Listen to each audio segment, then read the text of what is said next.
they're trying to make out he still owes FaZe deliverables, right, on work that they weren't even legally allowed to engage him in. I mean, they're in fucking cloud cuckoo land if they, if they think they've got a good chance of winning this. Hey, how you doing? Hi, can you hear me okay? I can hear you fine. Yeah, fine. Awesome. Great. We just said the same things. Yeah. Okay. Right. We just get jinxed. Let me just make sure I got the video coming through. Because for some reason it's not showing the picture for some reason. I too will try to do that. We'll do the tech thing. Yeah, God, I fucking honestly, man, I hate XSplit. I mean, I You're use still it using because, XSplit?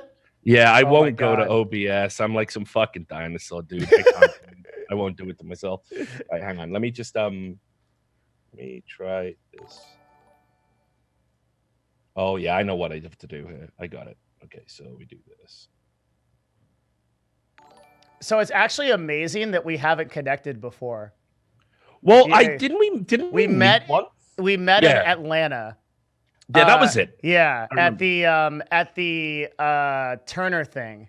Yeah, that at the time was really secret because that was for the new CS:GO league. Remember? Yeah, that was the one where Crazy Kim Rom tried to fight me, right? Yes, that was my first impression of you. Was like you just got in a fight with a dude, or a guy got in a fight with you. Then immediately I was like, "Holy shit, this guy's intense!" Like that was like 2 seconds into meeting you. Yeah, that was. Yeah, I mean.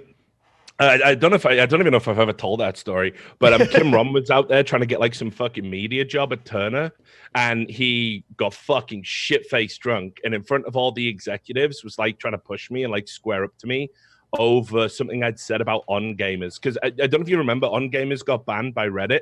Okay. And a load of On Gamers staff came out and said, "Oh, the reason we got fucked by Reddit was like Kim Rom had a bunch of accounts, like Reddit accounts, and he was like upvoting the first 10 upvotes, like with these fake accounts to game the algorithm, and that's why we all got shut down." And I think I repeated it on like Unfiltered or whatever fucking podcast I was doing with your boy Steven. And anyway, he came up to me and tried to start a fight with me over that. It was like fucking insane. It was wild.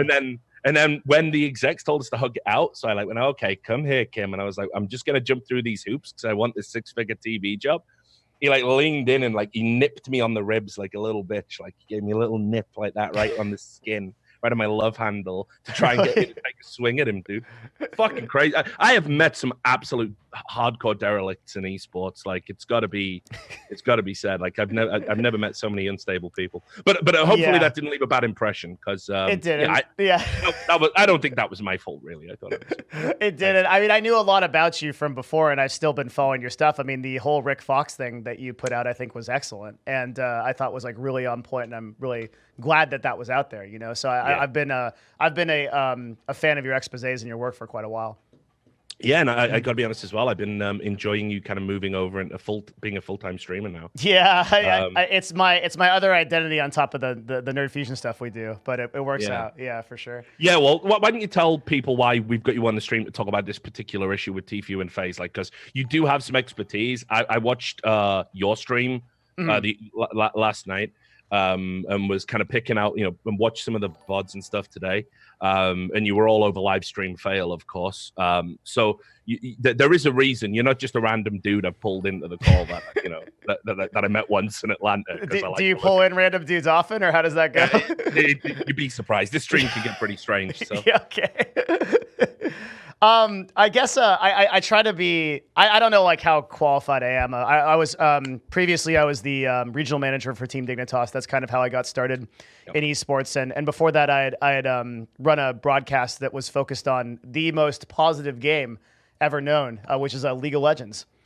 And that was a podcast, a Twitch stream that attempted to bring positivity to that game. I don't know how well it did, but we got some pickup from Riot there in esports, and that transitioned me into the work with Dignitas. And then from there, I took on the role as a CEO of Optic Gaming, which is where we met. Yeah. And then after that, I'd been doing. You were like George's handler at that event, right? Like. So it traded back and forth. Sometimes he was my handler, and sometimes I was his. It was hard to see on any given day. George is a cool guy. I love George, dude. I owe him so much. He's really one of the most underrated people in esports. For sure. Yeah. And so, yeah, I came from there. I'm in between that. I did a lot of consulting for esports teams and stuff like that. But I think like the angle I'm taking on, like, I don't usually like approach issues that, because there's one of the reasons I was so interested in the way that you're doing this. I went through and like read all your tweets on it and like some of your stream on it, is because I think you're able to separate the business from the drama. Right. Yeah. And that's what seems to be like a lot of people that are reporting on this issue just don't understand. Like there is this whole like Tfue / like argument going on, but at the same time, there's the business side of it, which everyone seems to be ignoring, which are like serious allegations. And I think like unbelievably so, unbelievably serious allegations, and particularly how FaZe is responding to that, I think sort of undermines the credibility of our industry as a whole, and is one of the reasons why I've taken such a strong stance on this. Yeah, well, I mean, so just to inform people who are tuning in, you made a couple of points that I myself, didn't make and didn't really pick up on. I mean, first of all, there was the point where you're right in the video that Banks did responding it, which I did a breakdown of that too. The VOD's still on the Twitch channel. For anyone who hasn't missed it, you can go, give it a quick watch at some point. But he has said like.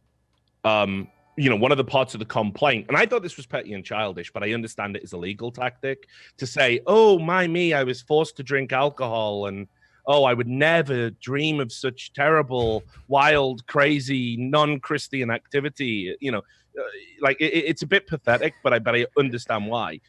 The last thing you want to say as a team owner, somebody who would have a duty of care to players living in a property that's, run by you, is, oh, I knew you were all underage drinking. Yeah, and which he I didn't said. pick up on that. Like as he said it, I kind of glossed over that. But that's unbelievably dumb to say. It's insane. Yeah. I mean, do you feel like there's any do you think that like what Banks is doing is just out of like pure ignorance, like as a business owner, or do you think like there's some like 200 IQ play here we're missing? Like I can't figure it out.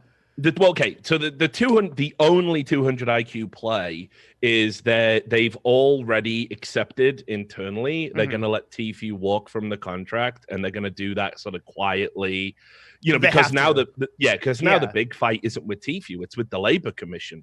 Exactly. Right. That's the big fight that's coming up now, and the fact they've already got the head of the Labor Commission to even look at this is unbelievably bad for FaZe, unbelievably bad for a lot of them. Yeah. And exactly. Like once the government starts looking into where the bodies are buried, like people like you and me have just waiting years for that to happen. Like it's like a matter of when, not if, right? And when that happens, I think that's one of the huge things here is like there are really two separate issues, right? There's the court case, and who the hell knows what happens with that? Like maybe it settles, maybe it actually goes to court, and like probably Tfue has a very. I've actually been looking into his law firm while we had a little bit of time while we were talking, and apparently he's hired like a fucking like top tier law firm. No, this is no joke. I mean, this guy as well. Not only is he unbelievably experienced in this specific type of law, this isn't like when Phantom Lord got like a law firm that hadn't experience in broadcasting, but was like dealing with like retail complaints and stuff. This guy is shit hot on this specific issue, and he's a fucking crusader. He even said it in his statement. We're not just coming for FaZe with this. We're gonna change the entire paradigm for every player, for everybody who is being exploited, is how they frame it in this way. So I mean, this guy's not going away. I mean, and the thing is, even if FaZe do settle, there's still a chance this guy wants to get involved with like maybe some class actions we could see. I mean, I think this lawyer is going absolutely fucking nowhere, even if this case dies very quickly. Well, I think that's like a critical component of this, right? Is that like the aim is to set a precedent for two things, right? And it's kind of two things that we've always wondered about as an industry. One is the exclusivity thing, right? Is that because the exclusivity thing that's written into every esports player's contract, which is like you can only play for our team and you can only do sponsorship deals with us as we are your AOR, does that uphold against California's non-compete? and no one really knows. It just hasn't been contested. No one's tested it, yeah. Yeah. And so that's the precedent number one. And then precedent number two is like, are esports teams even going to be able to operate in the current ecosystem with all of the the things that just go on in team houses, like everything from underage drinking to workman's compensation issues to food. Like food's like a huge issue. Like, how is the FDA going to get involved with feeding employees? Like all these things are up in the air, and any lawyer that's worth their salt is going to love taking on those issues, right? With FaZe taking the fall for it. Yeah, and that's what I mean. This has probably been a long time coming. I talked a little bit last night about how I covered an almost identical story in 2015 when Twitch bought the Good Game Agency, because Alex Garfield's Good Game Agency was saying it was a talent agency, and it was going out and engaging people in talent agent type activities and agreements. Hey, want to do an activation for HyperX? We'll facilitate it. We take a cut, right? That is exactly what a talent agency does. But they weren't licensed in California despite being based in California. Really? So I wrote this article about it back then, and because Twitch had done the acquisition, it just went away. And because we're talking about, I'm saying Twitch did the acquisition.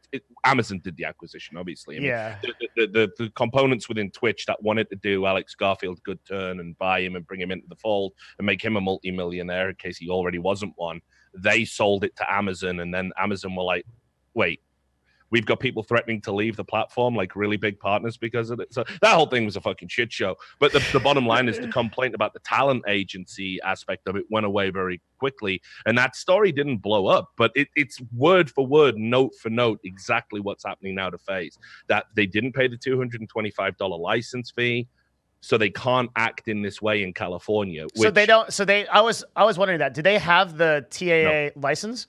No, you can search the database. They don't. Ooh, okay. And then the second question I have as a follow-up of that is, if they don't have that license, are players exempt from that because they're considered athletes, or is that not something the state of California recognizes? So just to come back to that first point, somebody in FaZe could have purchased that license as an individual under a name or a shell company that I don't know to search for. But all of the big players, no. FaZe, no. This lawyer's on the record as saying that they don't have it. Yeah, it's in the court document. Work too. So, unless they're gonna pull some like mad fucking judo move where they go, aha, the guy who does all the talent agency type activities for us does have a license in this state. I think we're just gonna have to accept that they don't have one. And then to answer the second part of the question, this is where it does get interesting, because if you know how people have been fighting for ages to get esports professionals recognized as athletes. Yep. They're recognized as athletes. All of this won't matter because they'll be completely exempt. So that's a separate argument. This is for anyone who engages in theatrical, radio, televisual, film, all of that shit. And there's this very broad term. I could probably just read it to you exactly. I've got it up here actually. But basically, it's got this broad terminology that it uses under the California Talent Agency Act that we would fall under, and it's like any other additional broadcasting. I see. So that's what we would fall under as streamers and entertainers. Well, I thought even too with I was thinking about the issue, and I was talking to my business partner about it, and I realized that like with Tfue, even if it could be argued that he was an athlete, he's more influencer than athlete, because you just look at the source of his income, and it's like he's got $500,000 from tournament winnings, but he's got millions of he's earning $10 million a year on influencing. So it's like really obvious what you would classify him, right? Yeah. So I mean, well, I don't think you can't engage somebody in activations and then argue they're not an entertainer. It's like I talked about this, funnily enough, when I was working with Shaq, and when Shaq was doing his movies, he wasn't he's an entertainer at that point. He can even if he's still playing, doesn't matter. He's got to sign up to all of the guilds and all of the unions and all of that stuff around the entertainment stuff. Yeah. So you need the specific legal recognition, legal protections, legal terminology, and then once you get that, you get all of the protections and benefits that come. I wonder. I think. Did you watch FaZe Bank's video? Oh yeah, I watched it. We did a breakdown on stream. It's just a horrifying. Yeah. Horrifying. And if you're his defense team, horrifying. I mean, I'm wondering, like, where is this guy's like legal or PR people? Like, did like to run in and tape this guy to a wall to stop talking, right? Like, it's like, in particular, like when he addressed during one video, like Tenny suffered an injury to his arm while skateboarding, which resulted in permanent disfigurement, right? Like, that's a serious allegation, and the way he responds to that in his video is like, well, dude, this guy was doing crazy stuff before he came to my company, and the analogy that I used to describe that was like, okay, let's say that you tell your employee who works for you to kill someone, and then they go and kill that person, and then in court you say, well, it's okay, bro, because he actually killed people before this. Right? You can't do that. Like, there's nothing. It's so stupid. Yeah. And not only that, he doesn't deny it. It comes back to this issue of duty of care. Yeah. You know, who is responsible for the people while they're in the house? Who's looking after them? Any injuries that you incur? I mean, and like I say, I think I understand the legal tactic. I don't approve of this part. I think it's very pathetic, and it actually muddies the waters a little bit. Because the bigger issue is just about whether or not they have it, whether or not they're acting as a talent agency, and whether they have the right credentials to do so. Well, maybe. As far as the Labor Commission is concerned, no, right? Because the Labor Commission is going to be concerned. I mean, for the lawsuit, the Labor Commission, for sure. Yeah, a new fucking unbelievable can of worms. Yeah. Okay. So just on the lawsuit for now. Yeah. Okay. Yeah. We'll get to the Labor Commission, but I think, imagine, like, and again, I'm sure you've had this, right? Like when you were running CLG, I'm sure you had verbiage in your contracts that if somebody incurs injury while doing filming a video, for you guys, or traveling and competing at an event, you probably either protect yourself by saying you have to waive the right to sue us, or you have to go into arbitration, or whatever it is. Well, we actually had this happen. This actually happened to CLG. So do you remember when Double Lift cut his hand on? Do you remember that? Yeah, vaguely. Yeah, so it was like so basically Double Lift was playing basketball on our premise, right? And he went for that Riot video, yeah. He went for a dunk, and then he like cut his hand open on the top of the basket, like really bad. And like we had to submit a workman's comp claim. We had to like do like the whole thing. Like we had to take it all over. Like we had to pay for his medical expenses, like the whole nine, right? Because it was like an injury in the workplace. And like what's kind of crazy to me is like I can't say for certain. Maybe you probably have like more information on it, but I can say pretty reliably that like I don't think FaZe went through all I don't think FaZe went through like all the workman's comp like law like based stuff. And like you can't deny this because I'm literally on my screen right now. I'm looking at a video with 11 million views that covers his skateboarding accident, like posted on the FaZe channel. Like the crazy thing is all these kids they film their entire life, so none of this stuff is like. It's all provable, right? It's like all admissible. So easily. Yeah, and that's what I mean. It's like, he could have said anything at that point, right? Banks, he could have come in and said, when you did hurt yourself, we took you to the best hospital. We did all, whatever it is. Yeah. But instead, what you've decided to say is blame him. Yeah, you put yourself in harm's way all the time, and we don't protect you. Yeah. That's insane. I mean, as an admission, it is so stupefyingly ill-advised. It's like at this point you have to accept that there is nobody controlling Banks at all anymore. There's no way. Yeah. He does nothing but perpetually. Well, okay, that's hyperbole. When it comes to stuff like this, legal perceptions, he does nothing but harm FaZe. When it comes to reach and clout and promotional material, he's a great asset to have. Yeah. This is a guy who was embroiled in that fucking lawsuit with that bar, over that fight that he, I read a little bit about it. It sounds freaking crazy. He basically was filming the bar and FaZe up, and they were getting bad Yelp reviews and people were getting threatened. It's like, dude, like, I can't understand how you can live the life you've lived, get to the point you're at, and this is still the type of shit you're engaged in. And equally as well, I've never seen an organization where there's like this one rogue element just rattling around, and causing at a all of C this level. chaos. As the official CEO, I think one of the things that I guess just like impressed me so much is that like he's already got a video with 3.6 million views with 640K likes, and he's obviously appealing to the emotional argument, right? Which is like, hey, like, and the whole video is like, bro, you were my homie, like type of thing. But the speed at which he changes hats, right? Where you could like one of the most telling parts of the video was he has this moment, I think it's like 12 minutes in, where he says like, I paid $4,000 of my own money, like kind of taking the clout for that. And then he says, we handed you a contract. We had a verbal agreement. Now he starts talking like a COO. Now suddenly he's putting a different hat on where it's like, oh wait, was this like just two friends, but then you handed him a contract? So like, where was the interaction there in the relationship? Right? He's constantly like changing modes while trying to appeal to emotion, and obviously it has worked. Like the fans are siding with him because like super hardcore because they see Tfue as the enemy simply because Tfue has the intelligence to stay silent. He hasn't said shit because his counsel is telling him not to say it, right? Like which is the intelligent thing to do.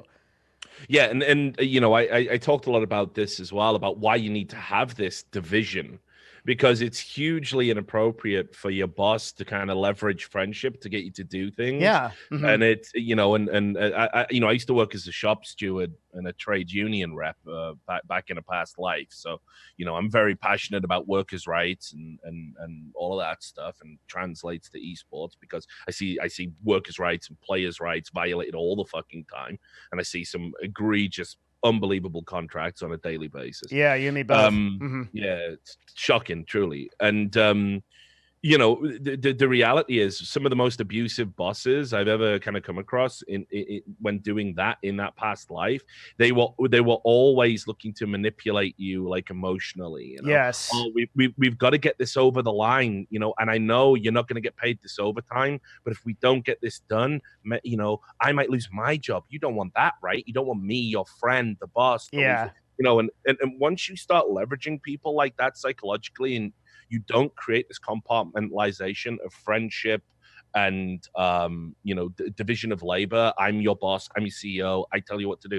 You get into all sorts of problems, and FaZe operates like that just as a rule. Yeah. You know, in every video they're talking about how it's one big family, how it's a gang, you know, how we're in it for life and all this shit. And it's like, no, this is a business. Yep. And this guy had an opportunity with you, and now he can get better opportunities without you. And your contract sounds horrific, and he doesn't want to re-sign. And you need to just let him go, because all the fighting and all the public posturing is making things worse for yourself. And he hasn't wanted to be in the contract since 2018, right? Since September 26th. So there was basically a full 8 months till now that they were negotiating their way out of this contract. And I think I completely agree with you. The way that sort of personal relationship manifests in esports is like the sort of friendship thing is like, hey man, like that's a forced culture in that. Like where it's like, yeah, we're a family, we're together in this. Like, oh yeah, that works until like the money comes into the equation, the contracts come into the equation. You know, sign this contract because it's all okay, bro. Like it's just like something we need to do for the business. You know how it is. And that was very much how Banks came off in this video to me. Was like he was speaking like a COO that's interested in the profit motive, but at the same time trying to appeal to emotion with this like I'm struggling thing and like, oh, it's hard. It's like, dude, you're a millionaire off of YouTube, like, right? Like your net worth is an average of estimated $3 million, maybe more. Like he's not hurting making a $4,000 expense to acquire one of the most popular players ever to exist. Yeah. Yeah. And that's the other thing. I mean, he contradicted himself a lot in the video as well, you know, saying like what he lives for is taking, you know, young people and changing their lives for the good and helping them blow up. And it's like, well, you did that, you dumb motherfucker. You know, that's exactly what's happening. So why do they have to stay in FaZe once you've done that? And I think the thing that really strikes me as particularly scary about this whole, you know, we're in it, you know, for life. We're one big family. I'll do right by you. You know, you can trust me. You know, a lot of the people they're signing skew young. You know, they're talking about having signed this 13-year-old, wink, wink. You know, just a couple of 16-year-olds the other day. I don't want to, again, I don't want to be hyperbolic. It's hard for me not to think of that as predatory. I don't like that at all. Well, the whole High Sky thing.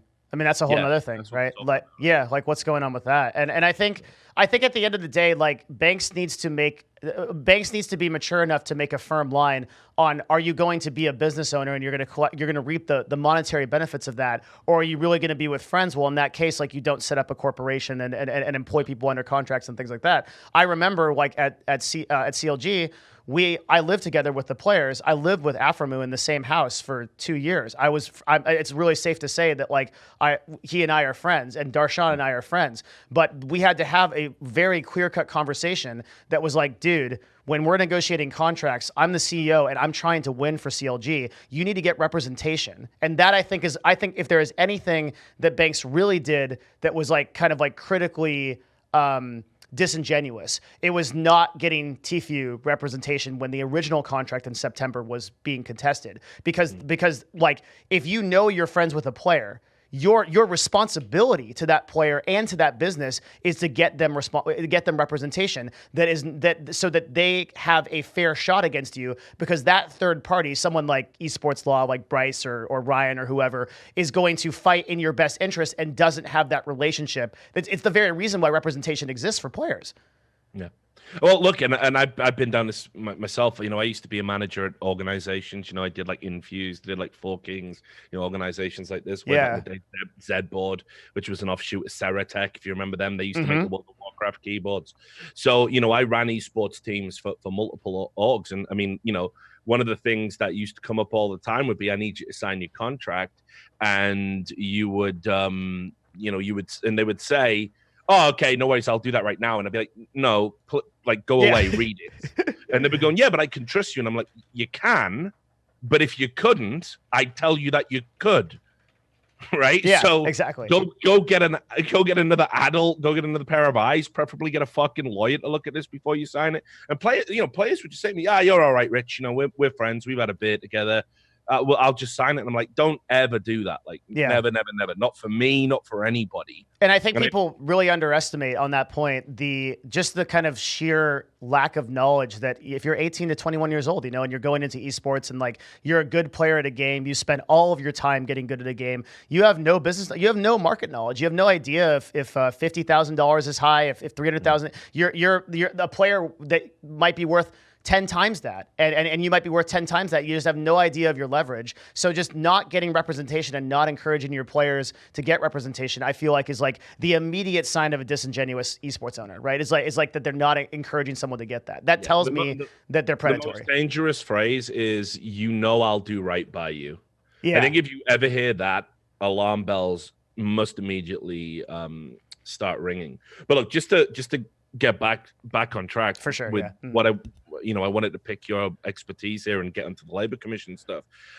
You know, I think the 200 IQ play we're not missing. This is the only element where FaZe come out on top, in my opinion, is Banks knows that, like, they can harm his market value on the way out, and potentially make it so if he does go to a competitor, they don't get this, you know, massive influx. Because honestly, this could have been dealt with quietly. This could have been dealt with behind closed doors. It sounds like there were multiple opportunities for this not to happen that FaZe ignored. You know, you get a letter from a fucking lawyer saying, I want out this contract, it's predatory, it's bullshit. You should probably take that seriously. Yeah. And if you get a second one, somebody somewhere is actually being derelict in their duties to your company. I mean, yes. So that's insane to me. But, you know, any esports team, quite clearly, I'm just gonna add, quite clearly, the purpose of that video and the purpose of, like, teaming up with Keemstar and doing this, like, blanket coverage about the great Tfue betrayal is, you know, that you probably can't win in court, but you can certainly win in the court of public opinion, and you can certainly make him less of an asset to whoever gets him next, which, let's not forget, might be just him as an individual. Yeah, but what are if your business is shut down, is that really a win? Oh, it's certainly not a win. And that was the other thing, you know, I mean, you're talking about, you know, you even went on record as saying, I believe FaZe will be shut down off the back of this. And that's more predicated on the Labor Commission investigation. I think if the Labor Commission picks up the investigation and the allegations substantiated, that FaZe is 100% going to get shut down. Yeah.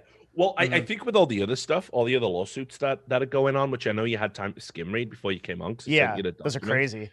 It's wild, right? I mean, you know, you've got you've got an investor that allegedly misrepresented the value of an app, completely like hoodwinked everybody. This is like the guy actually that was out there sort of making their esports decisions, like when they branched out into CS:GO and stuff. So you got that division within the company. You've got them not paying media partners, like people that went out and like engaged, like Chris Rock and people like this. Yeah, I mean, everything points to me that like FaZe internally have not just managerial problems, but also potentially like cash flow problems, like how much money's tied up in all of these lawsuits. And then you look at, oh wait, you've got a failing CS:GO team and just signing like has-beens for you're not paying buyouts anymore. And it makes me wonder exactly how well the future would bode with or without this Tfue stuff. Well, is the organization self-structured like a typical business? Do they have a finance manager? Do they have any kind of like? Do you know anything about their structure? Their org structure? Looking at the structure, the word I would use right now is entanglement, because what they did was they brought in the guys from Hubrick, which we talked about yesterday on stream. Hubrick was basically a social media app created by an entrepreneur in Norway called Sebastian Goetz, who they said it was going to be better than Twitter. They said it was going to be bigger than Twitter. And yet with all of Twitter's problems, I mean, that was demonstrably not true. And then you start reading little tidbits in the fucking lawsuit where allegedly, to try and make it look like the app had users, they spent millions of dollars on getting free movie keys that you had to log into the app to redeem to get a copy of a film that you wanted. Okay. And then when you logged into the app, they said, look at all the people that are logging in. And then once they got the movie, everyone went away. And then 2 months down the road, nobody was logging into it. There was also, the crux of that particular lawsuit is that Hubrick misrepresented the value of the app. And again, I can't say whether they did or didn't. Lots of information redacted from these publicly available legal documents. But, they said that they were valued at $80 million, and that was actually undervaluing them. And that was so they could choose what investor they got. And FaZe was going to make this, replacement for Twitter and blah, blah, blah. And FaZe feel like they've been lied to. So the thing with all of that is, they also have other companies within that came over with the Hubrick merger. They're in another lawsuit with someone called, like, is it W8? I want to say, let me tell you. Wonderset. I don't even know what the fuck that is yet. W8 Media Corp. I've got a list of the lawsuits they're named in front of me. You've got Hubrick and Wonderset, and I think Wonderset are a cross-complainant that are as pissed off as FaZe, but Wonderset and W8 Media are kind of folded into FaZe in some way, and they had executive officers that held positions in all of these sub-companies within. It's named in the document how the corporate structure works. So the whole thing is a fucking nightmare. I mean, I have never seen such a convoluted corporate structure, even in esports. So, yeah, that's saying a lot. Exactly. Yeah. So it's a tough one. And then obviously Hilton Media Group is the other lawsuit, which you saw. They've got the FaZe apparel lawsuit. Where, they can't sell any merchandise that just says FaZe. It has to say FaZe Clan specifically at the moment until that's resolved. So they had all of the stock that was built like that they couldn't sell. So they had to make completely new stock that conformed to this new injunction. So I mean, honestly, it's just been one thing after another with FaZe pretty much since 2015. And again, I mean, before you came on stream, I was talking about people seem to forget. Remember, they did the crowd fucking funded to make a video game. That never happened. There was all the CS:GO Wild stuff. Yeah. Where they weren't declaring business ties while endorsing a skins casino. Like, I don't know what to say. I mean, there's not many organizations I've seen be embroiled and entangled in this much shit, and all of it bad and all of it stinks. So I think that everything seems to follow a common theme of accounts payable problems, though, right? Because when we actually look at the court document that's been filed by Friedman, most of that document concerns accounts payable. It's just money that's owed to Tfue that just didn't get paid, apparently. Yeah. Well, and this is the other part. Like, I mean, how does this get fucking drowned out, right? I mean, this is the other thing about Banks' video. Like, it's not what he said, because he spent 20 minutes harping on about how it was like, oh, it's too brute, although I'm sure he doesn't get that fucking reference. about the great betrayal of it all, and okay, there was some specifics. There was, that are in the complaint that you didn't pay him 3 times. They had to write to you fucking 3 times. Yeah.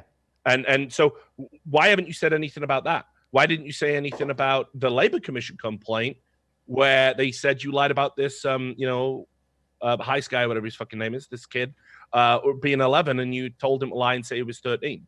Which, by the way, if Twitch find out about, if that's true, and they lied to Twitch to get him to stream on Twitch, being kicked out of the Fortnite World Cup is small potatoes. If Twitch turn around and go, right, you've now made us legally liable for a child streaming on our platform, I'm just about to drop a story that I think is going to put a little bit of pressure on them to get better age verification on the site anyway. Like, I can't believe these guys are this fucking stupid. Yeah, that kind of thing is going to be really crazy, right? Because I mean, like, if it's one thing for California to shut them down through the Labor Commission, but it's another thing for Twitch to shut them down, right? Yeah. Because if California does it, well, then they can theoretically operate in some other place. I mean, they're going to lose a lot of resources because if you don't do business in LA, you're not really doing business as an esports team. But like if they moved to Austin and then Twitch took this on, particularly if so, I don't know. Twitch seems to be really staying out of this issue right now, so I don't know how close they get to that. But I'm interested. Like, what's interesting is it seems like FaZe has a history of having problems with accounts payable or just really paying people. And what I think, like, a lot of the Hollywood Reporter article that came out and like released this didn't cover was like that most of the argument I think is kind of twofold for the court case. Number one, they're trying to set a precedent, right? Like we talked about with the exclusivity issue and the fair treatment to people. And number two, I think it's about the money, which is like one of the things I wanted your take on was how do you feel about this like $60,000 thing he keeps saying over and over again, and like particularly like the way that he uses that wording, the collected thing? Well, I mean, like, I'm gonna probably pick a thought right out of your head, and it's gonna come out of my mouth. When you right, so he's trying to use that to say, look how much money he made while he was playing for FaZe. Yeah, and all we took was this tiny little morsel of $60,000, as if that is anything to do with the discussion that is happening. It's got nothing to do with that. It wouldn't matter whether you took $6, 600,000, 6 million. The point is that, first of all, you have engaged in stuff as a talent agency. You shouldn't be bringing him the work you're bringing him because you're not licensed to do it. And then on top of that, you're then saying to him, you've got the freedom to go out and get your own, because we're a talent agency, so we have to give you the right to go and pursue your own. We just facilitate stuff. We can't stop you getting an endorsement deal by yourself. Talent agencies can't do that. And then he goes out and gets this endorsement offer from HyperX. That was I'm sure you picked up on that if you read through the legal. 100%. Yeah. Yeah. Mm-hmm. It was. So HyperX have offered him a huge deal for a personal endorsement, basically. Yeah. And because that clashes with SteelSeries, FaZe have said no. Mm-hmm. Well, what are you? Are you his employers? Well, that's agent of record, right? Because that's a very normal thing for an esports team to do is like refuse a sponsorship on base. Yeah, but what's more concerning, like what's equally as concerning about that is if you take the 60K number, I'm not sure if that is just like an outright. I don't even know if that's right? Because if you take the 60K number, Banks says that's separated between 2 brand deals. Which puts the price of the brand deal itself, if they're taking 20% like they said at 150K each, that's a low ball number for Tfue. So and that's if they take no other money. So where is that? So did FaZe just do like a pretty bad deal, or like is there something else going on? Like also like the tournament winnings, like that's not included in there either. If they take 20% of the tournament winnings, I guess my understanding is Banks just said, yeah, bro, like we just won't take that, even though we're contractually. And this is the thing, he doesn't say in the video, we can't take that. That isn't what the clause is for. He says we haven't took that. Yes. Yeah. And that's why I think he keeps using that word collected. Yes. And the issue is that you have a contract that says you can. So the whole thing Tfue's trying to extricate himself from is a contract that enables you to do that. Doesn't matter what you will do. Doesn't matter what you want to do. Doesn't matter what verbal agreements you have on top of that. You have, well, what you think, if you're FaZe, is a legally binding contract where you can take this stuff. Now, turns out I don't think this contract's going to hold. There's no way. Yeah. I mean, it's never happened in the state of California that someone who doesn't have a talent agency license that goes out and gets work as a talent agency every time, 100% of the time, those contracts have been invalidated. So for FaZe to beat it, it's unbelievable odds. It's literally never happened in the state of California. Because I looked at the numbers. And that's just that issue. That's just the TAA issue. It's not even all the other shit. Yeah, and that's before you get to whether or not it's a material breach. Yep. So even if you beat the fucking, one shot, lightning bolt from Zeus himself, California Talent Agency Act. So even if you get past that, now we have a question of, on the 3 occasions where you didn't pay and they had to get a lawyer's letter to you to make sure this money come out, does that constitute a material breach? Now, it's not a slam dunk. You and me both know this. There's this misconception where if you don't pay somebody for a contract, it's immediately invalidated. Absolutely not true. No, it's a lot more complicated than that. And it's very contextual, and even in some cases can totally depend on how competent your legal representation or any representation is. But it could very well be deemed a material breach on top of that. And if that's the case, it gets backdated to the initial material breach and it's invalid from that point. So everything that comes after that you think he owes you, because they're trying to make out he still owes FaZe deliverables. Right. On work that they weren't even legally allowed to engage him in. I mean, they're in fucking cloud cuckoo land if they think they've got a good chance of winning this. And I'm seeing people like, again, commentators who are focusing on the drama going, there's no way in hell Tfue's going to win this. Guys, I don't know what you're smoking. Yeah, like, I don't either. This looks nailed on. Like, I would push all my chips in the middle of the same. Right? Yeah, I would totally take the bet if you offered me like 10-1 odds. Yeah, like, I would be like, yeah. Like, I think the other thing here too, right, is that with Tfue in particular, like, he has also claimed that FaZe has restricted him from numerous brand deals, so he can practically make up a number in terms of damages that FaZe owes him. And then FaZe pays that out, right? Because and immediately the damage is, just to pluck one example out, the HyperX deal, whatever that was. Yeah. 100%.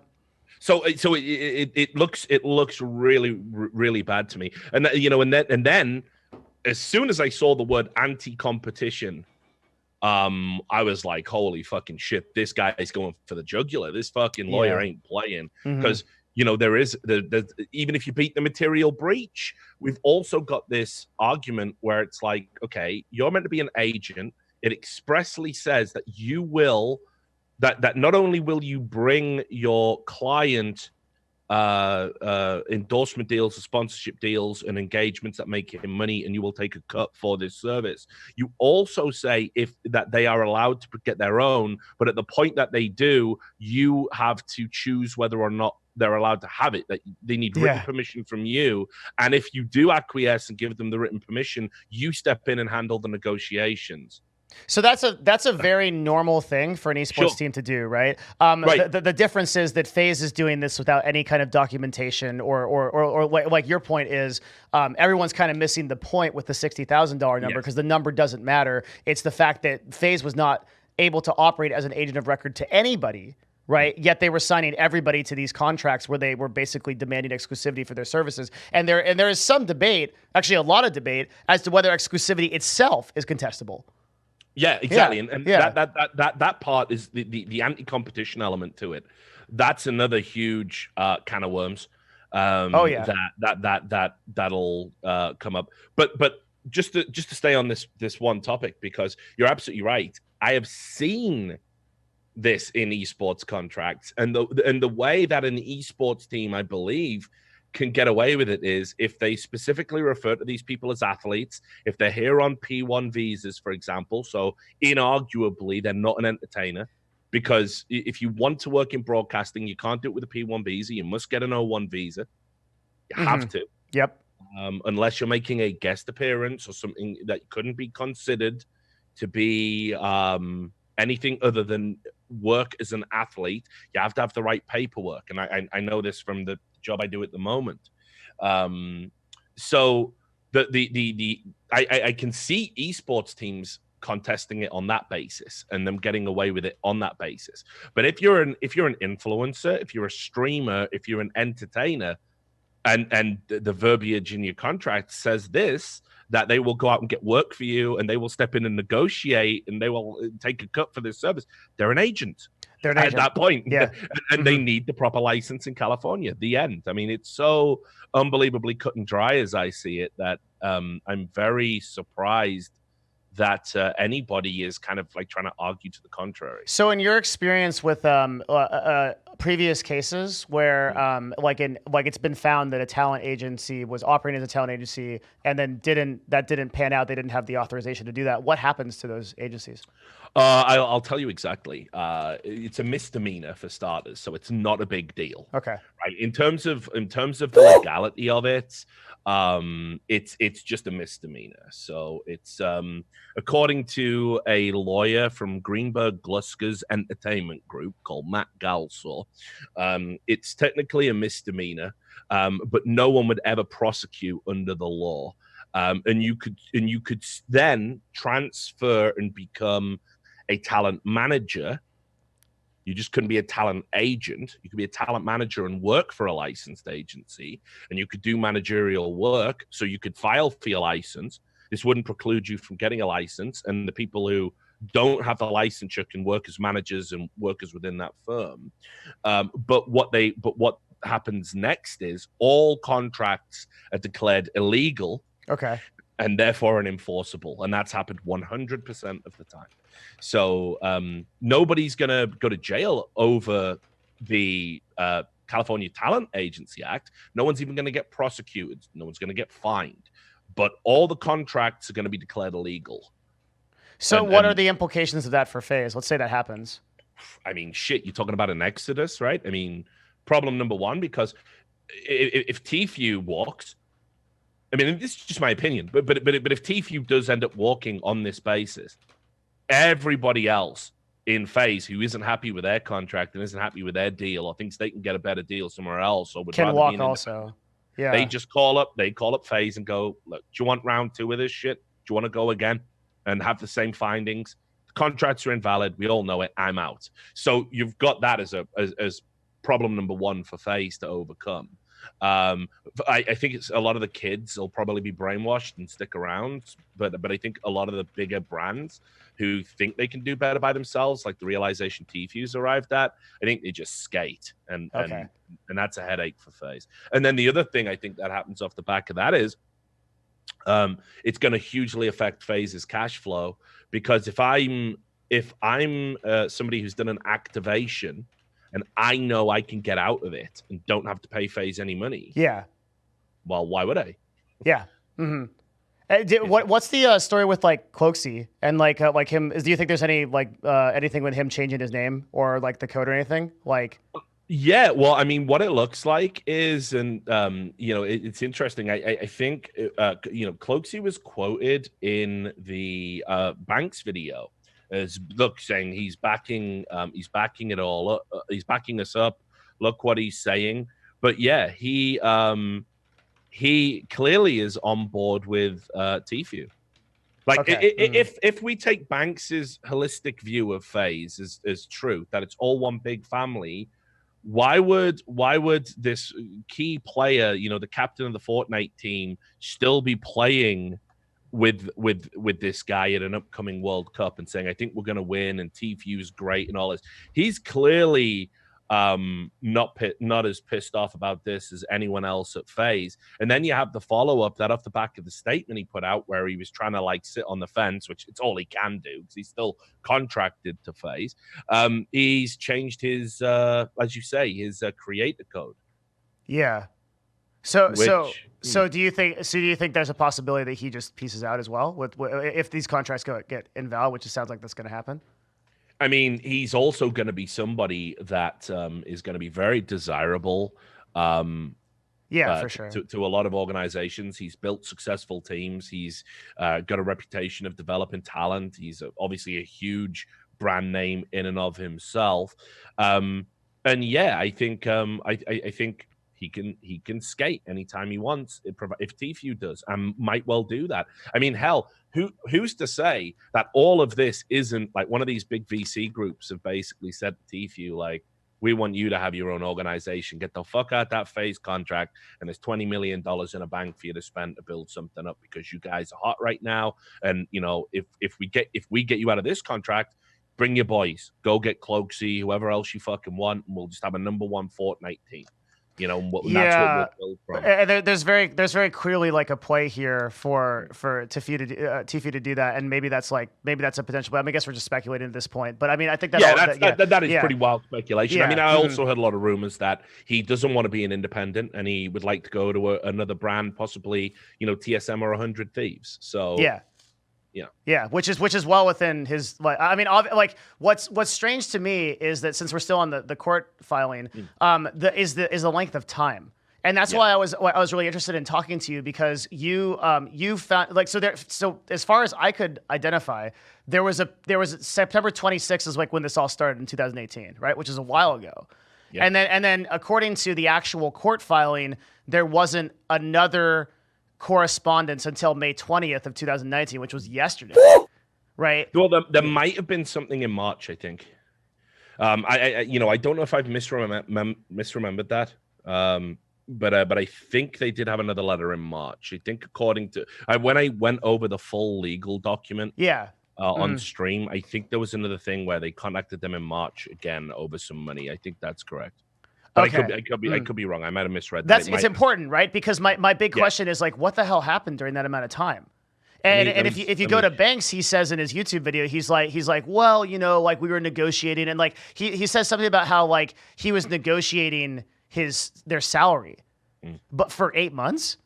Yeah. Like right. And so I think a big thing that gets revealed here is a Tfue statement, right? Like when Tfue actually, and he'll make a statement, like it's going to be a professional, hard hitting statement backed up by his lawyers. Because Cloaksy said that one is coming, right? And when that happens, we're going to know a lot more about that issue.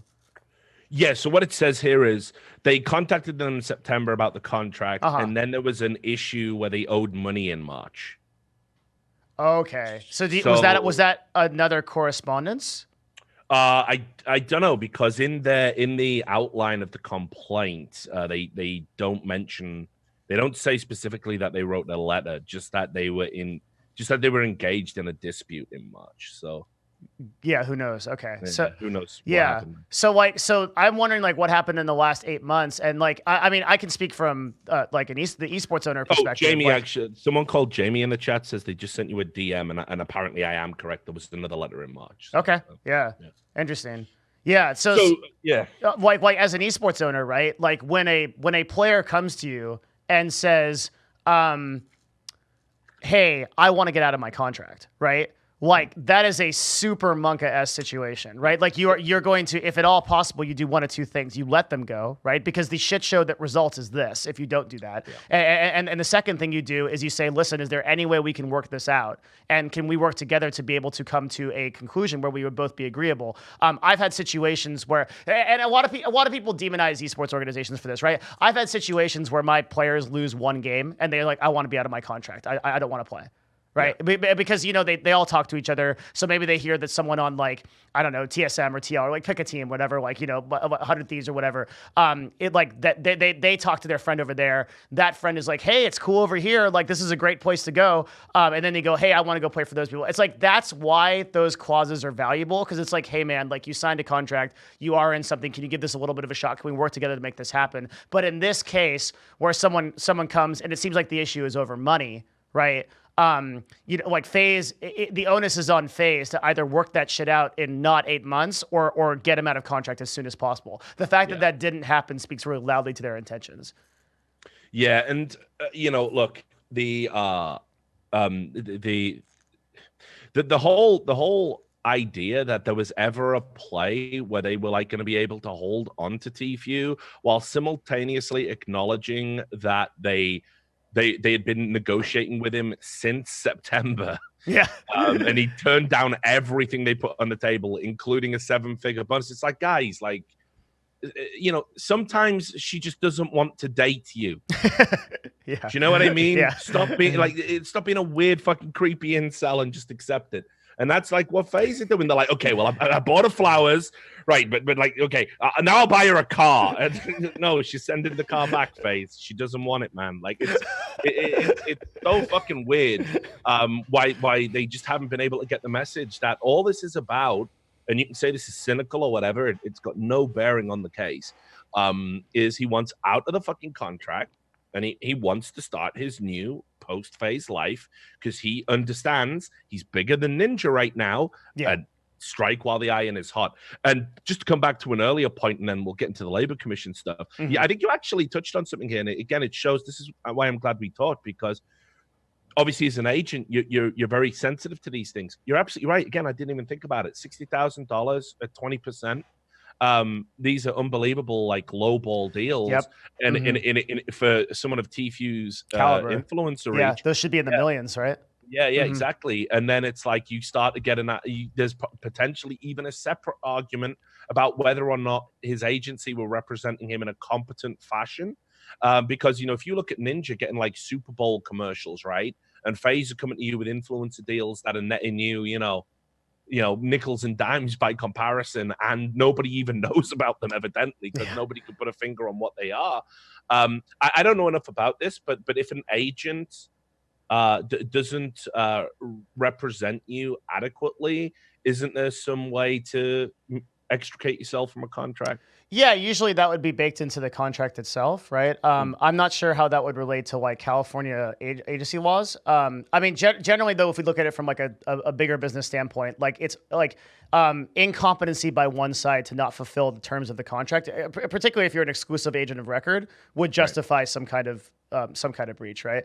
But even if that isn't the case, the whole that jumped out at me to be really weird, which is like one example of like a big thing that comes up a lot is the agent of record obligated to actually tell the person that something has come through?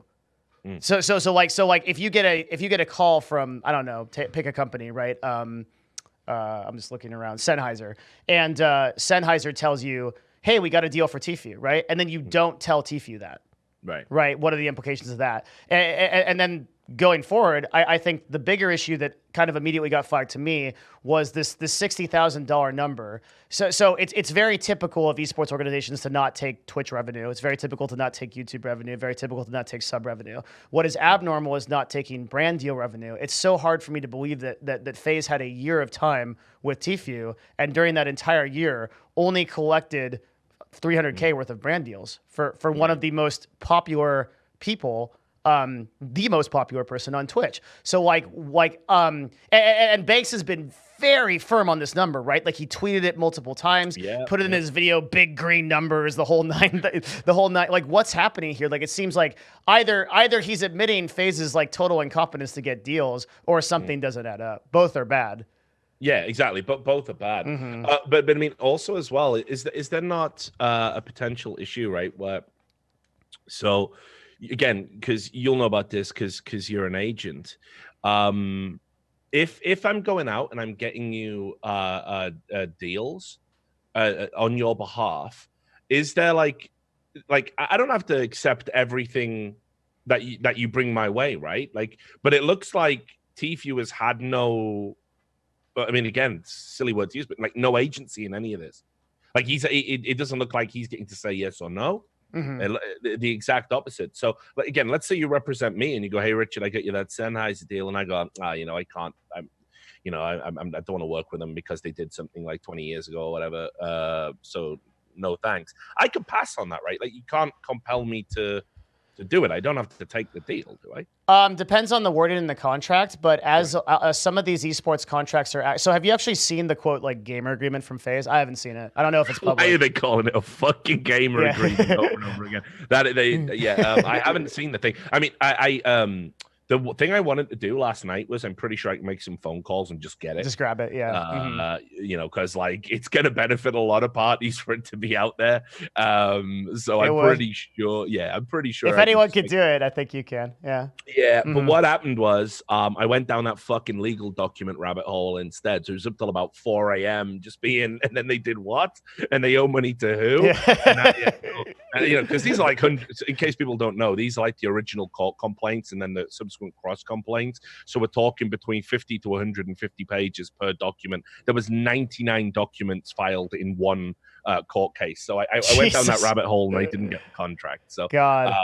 Yeah, so you know what? I think after this stream tonight, I think that's the first phone call. You'll take a look, yeah. Yeah, okay. but I haven't seen it yet. But what I'm gonna wager is, based on like a lot of it looks very cookie cutter. Honestly, I'm pretty just like sure. A template.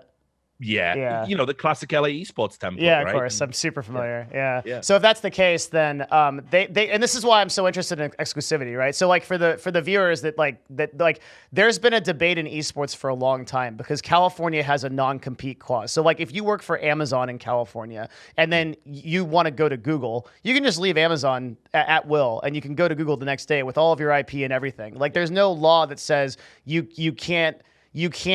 You have to work for Amazon, and then for a period of time, you can't work for other tech companies. But in esports, that does exist. In esports, for most contracts, including like the kind of template type contracts, it's like, while you play for my esports team, you can only play for my esports team. And I've seen a lot of contracts like from various teams prevent people from joining other esports teams without express permission for several years.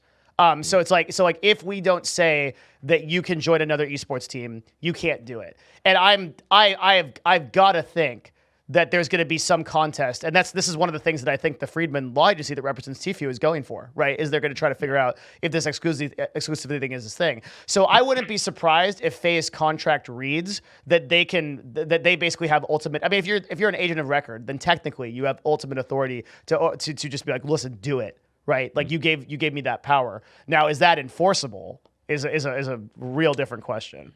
Yeah, and California being the way it is as well, right? I mean, out of all the states to sort of have the discussion, California is the most sympathetic towards the worker, right? I mean, that's like kind of a universal. California always favors the worker, or in this case, would be Tfue, right? Like and it's because organizations. I mean, it's exactly for these reasons. Like I feel like this is a very classic case that California would take up. You have a worker who signed a contract uninformed, did not have proper representation, can make the argument that that was all the case.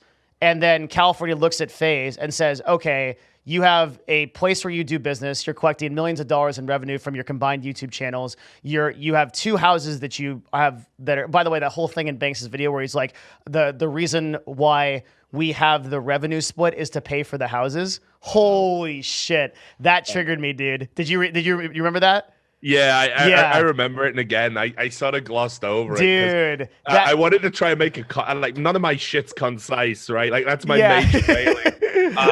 But like, you know, so there was so much I had to gloss over when I was listening to that. Those houses are sponsored, bro. Like Banks acting like that. That money is like coming out of his personal pocket, like the struggle. Even if it was, the guy's net worth is $3 million. Like, is it really that much of a struggle to rent two houses in LA? Like, I mean, it's such a crazy thing. But yeah, when it's just too much. No, but it's what I mean. And I saw a tweet by this guy called Ryan Fairchild. I don't know if you know him. Sounds familiar. He's like another one of these esports attorneys that sprung up. I always wondered to myself whether or not I did the right thing, because there was a group of esports attorneys that like came in. And I was like, oh, great, attorneys. We need those. We need attorneys. We need agents. And I like platformed a lot of them in the early days. I was like Bryce Blum's, like, you know, fucking, I was like his herald. I was Bryce is awesome. Yeah. And Anna Bauman, another great one. But now they're just everywhere. I just see like Well, everyone that's done a case for one player, like an esports lawyer now, So I can't vouch for any of these people, and if I remember rightly, for some reason the name rings a bell with me because I think he doesn't like me. I think he's another one of those people who thinks I'm a fucking like evil, nasty bigot or whatever because reasons, because I don't like Hillary. I'm not with her, so that's all it takes these days. But I won't get you into that rabbit hole. Don't worry. Yeah, please no. I love your business stuff and stuff like that. I have no idea where that stuff goes. Don't worry.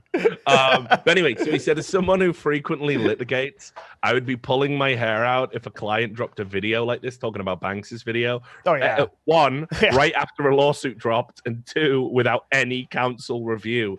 I'm still sort of reeling, and this isn't even my client. This goes for the statement they released, too. This is just free discovery material for the other side. Yeah. If this gets to depositions, expect opposing counsel to go over every minute of the video. Absolutely. The statement. And I said, and that's exactly what I said. I mean, like, they're already embroiled in these lawsuits, and it gets to a stage where it's like these videos are entered into this period of a court case called discovery. Discovery is where you get to pull everything and you look at evidence that strengthens your case. Yes. So every time fucking Banks is talking into a camera or a tweet or anything, or a tweet, and they can pull it, and if it's even slightly incriminating or can be made to look that way, you're just hurting yourself. There's a reason why generally when you're embroiled in something like this, radio silence is the smart play, like Tfue's doing.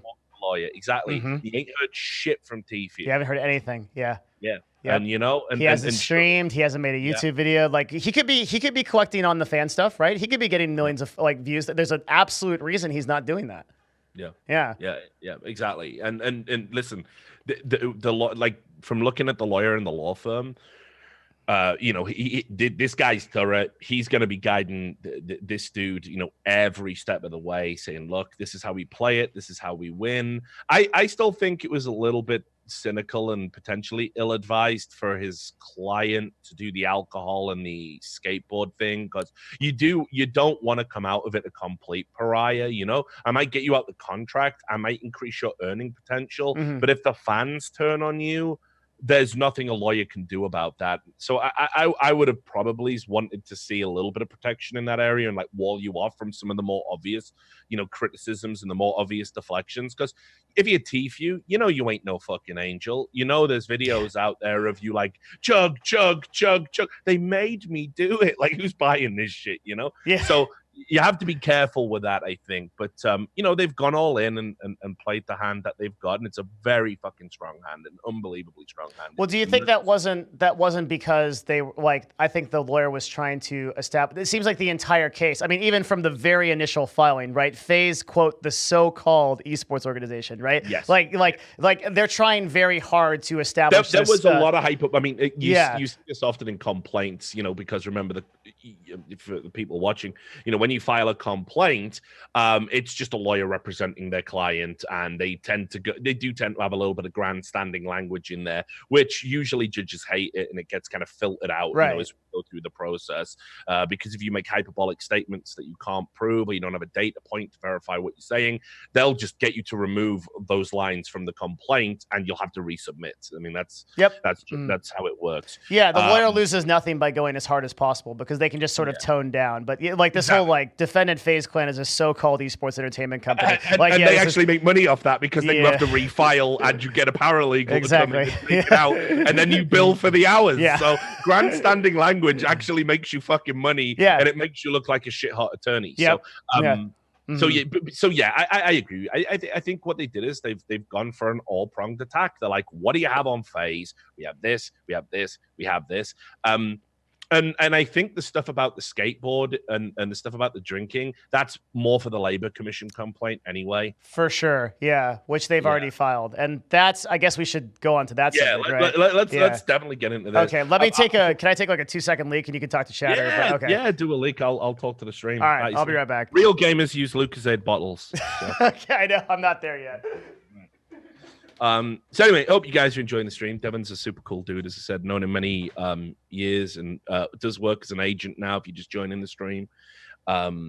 So somebody that has a lot of expertise in this, runs a company, which I'll bring up for you now. Might actually break the overlay if I do it, so maybe I shouldn't.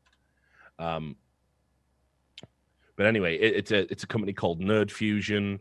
In terms of who they represent, you know, they've got some talent on there that I'm sure you've heard of, a lot of streamers and a lot of influencers. So you can go check that out if you want. I'm trying to think who they got on there. Is Dan's Gaming on there? We know Dan's Gaming, right? We know him. Yeah, there you go. There's Dan's Game. Yeah, in the chat. So, people are saying Banks has tweeted. All right, let's have a look. What's he said now? Oh, lordy lord. What has he done now?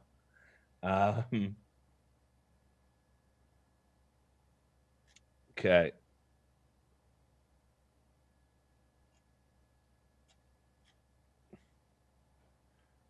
My emotions got the better of me yesterday. I'm sorry you guys had to see that. For all the people who wrote me privately and checked in, I appreciate it so fucking much.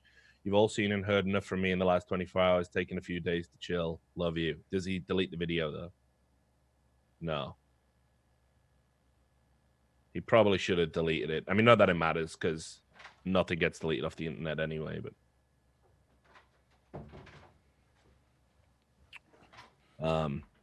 So, sorry, Banks just tweeted. Banks had just tweeted, so we were just looking at that. It's nothing related to any. It's not too spicy or anything. He just said, "Oh yeah, a bit of an idiot. Emotions got better of me. You won't hear from me again." So, counsel finally, he finally picked up the phone when the lawyers were ringing. Is there any chance you could get him on? Is that the type of thing you can do? Me and him, it's a strange relationship me and Banks have, right? Because right. So, I initially was investigating the CSGO wild stuff to basically see if FaZe actually owned it. And I was looking at, and basically there was a huge sprawling conspiracy when it came to the CSGO skins thing. Like literally people who were running the casinos were having meetings with each other in Vegas and sort of like cordoning off territories like they were mafia families. It was insane. And I had this like huge, again, it was like that fucking guy from It's Always Sunny. I had this like huge sprawling thing. They met here and they did this and they did that. And, they had articles of, whatever the fuck it's called when you register a company in like Antigua and all this. It was insane how deep I went. Mm-hmm. And Banks reached out to me, right? He reached out and said, "Listen, bro, like I'm being totally real with you, like we don't own it. It ain't about that. We just did some endorsements. We probably should have been a bit more transparent, but like, just you're going hard in the paint right now." And I like, being me, I was like, "Fuck you, you fucking piece of shit!" Like, oh shit! I just didn't want to hear it at all because, like, I hated all of those Call of Duty guys, the fucking T Martins of this world, who basically came into my fucking scene that I've been in for fucking 15 years, and we're just treating it like, hey, let's just rip off children.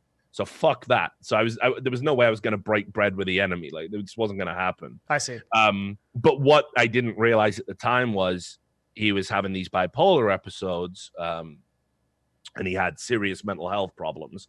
And I look back at how harsh I was, and it's like not a nice feeling. I talked to a dude going through that as harshly as I did. I didn't know, but if I had, I probably would have been a bit more fucking delicate. And so we haven't talked since then. But he knows who I am, and we have talked in the past, and he knows I'm a big critic of FaZe, so he'd probably not give me the clout or whatever as he calls it. I see. But I'd be happy to sit down with him, I'd fucking roast him like a fucking Sunday dinner. So, yeah, I mean, I see. Okay. Probably it's not just a different dynamic. Yeah. Well, like him doing a Keemstar interview where it's like fucking Keem is just giving him like softball questions and like, so do you feel betrayed by Tfue? And totally bro. Like, no, like there's a lot of hard questions that FaZe need to answer for it in it, and it just is what it is. I don't think I could do it. But I mean, I'd love to talk to him as an owner because like I guess like kind of like back on like the court issue and everything is like just before we go into the labor commission thing.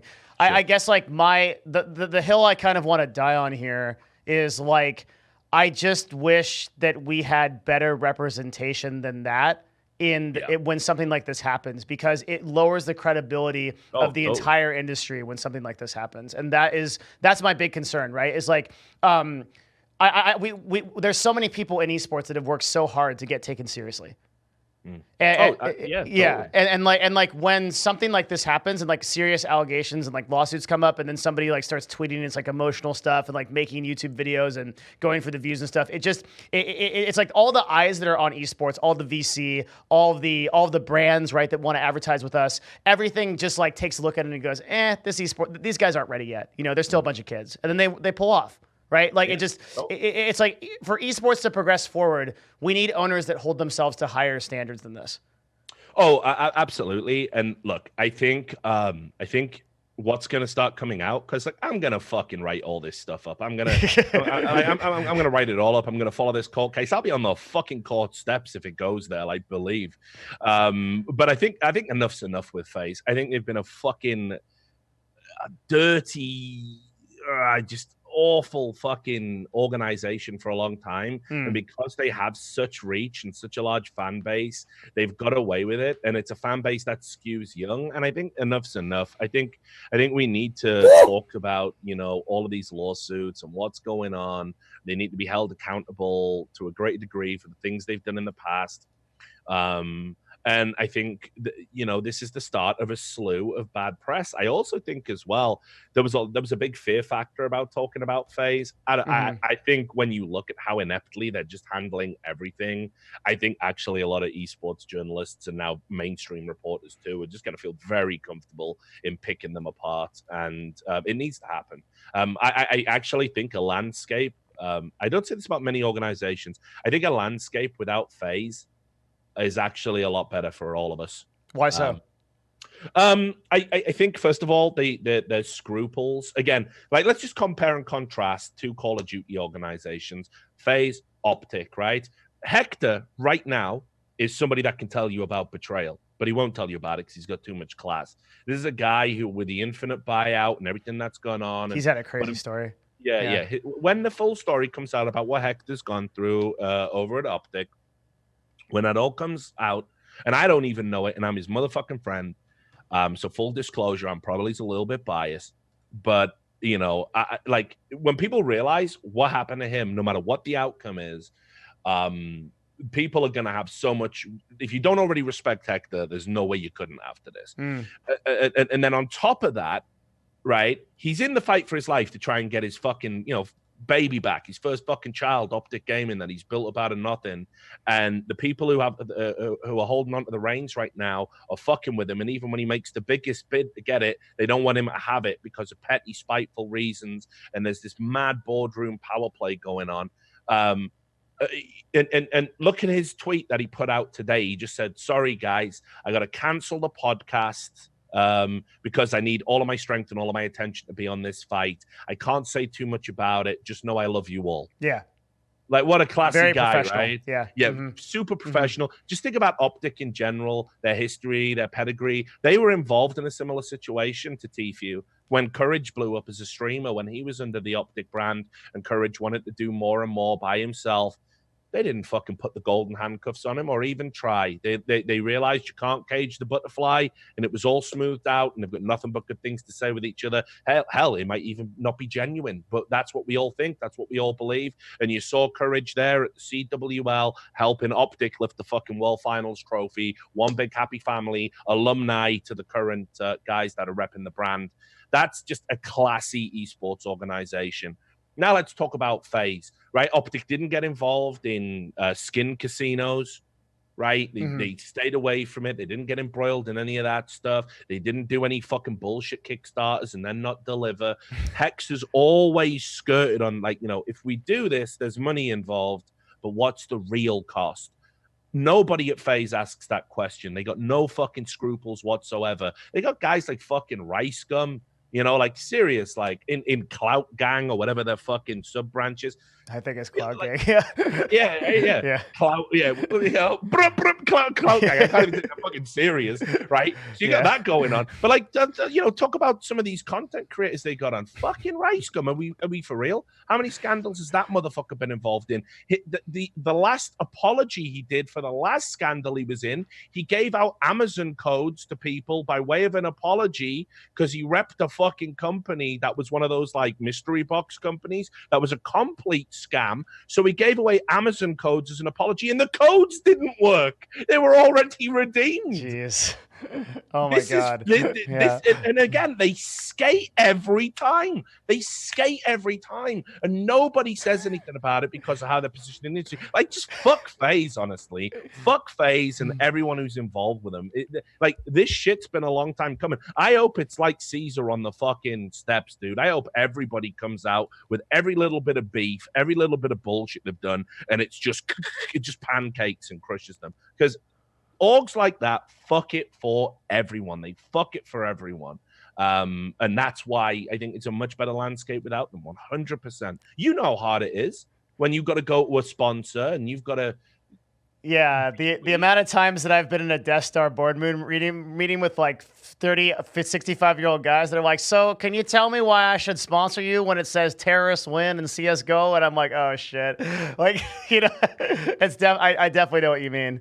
So you know how hard it gets, and then now imagine trying to explain like, oh, we've had these negative industry headlines for 18 months, and they're all coming from one team. Like, fuck this. Yeah. Like, people don't want to invest in us holistically because of the bad actors in the space, and that's why we all have an obligation to not support the people that do that. And I think FaZe has been some of the most egregious examples. I mean, look, everyone's got their sins, everyone's got their skeletons. Hell, I mean, maybe CLG even did some shit that it doesn't immediately spring to mind. I'd love to sting you with it if I could. I can't. Nah, dude, we're 100% above water. No bodies buried anywhere, my friend. All right, well, good. I'm glad to hear it. Yeah. More power to you. And you know, there's organizations that I know have done one or two things. I've had to write about them. I still respect the owners. I'm kidding. Obviously, we've done some shit. Well, you know, dude, you know, we have a couple physical cats that are buried in the actual backyard of old CLG because so there are actual physical bodies at CLG. Yeah, they got hit by cars. It sucks. Oh, that is tragic. Yeah.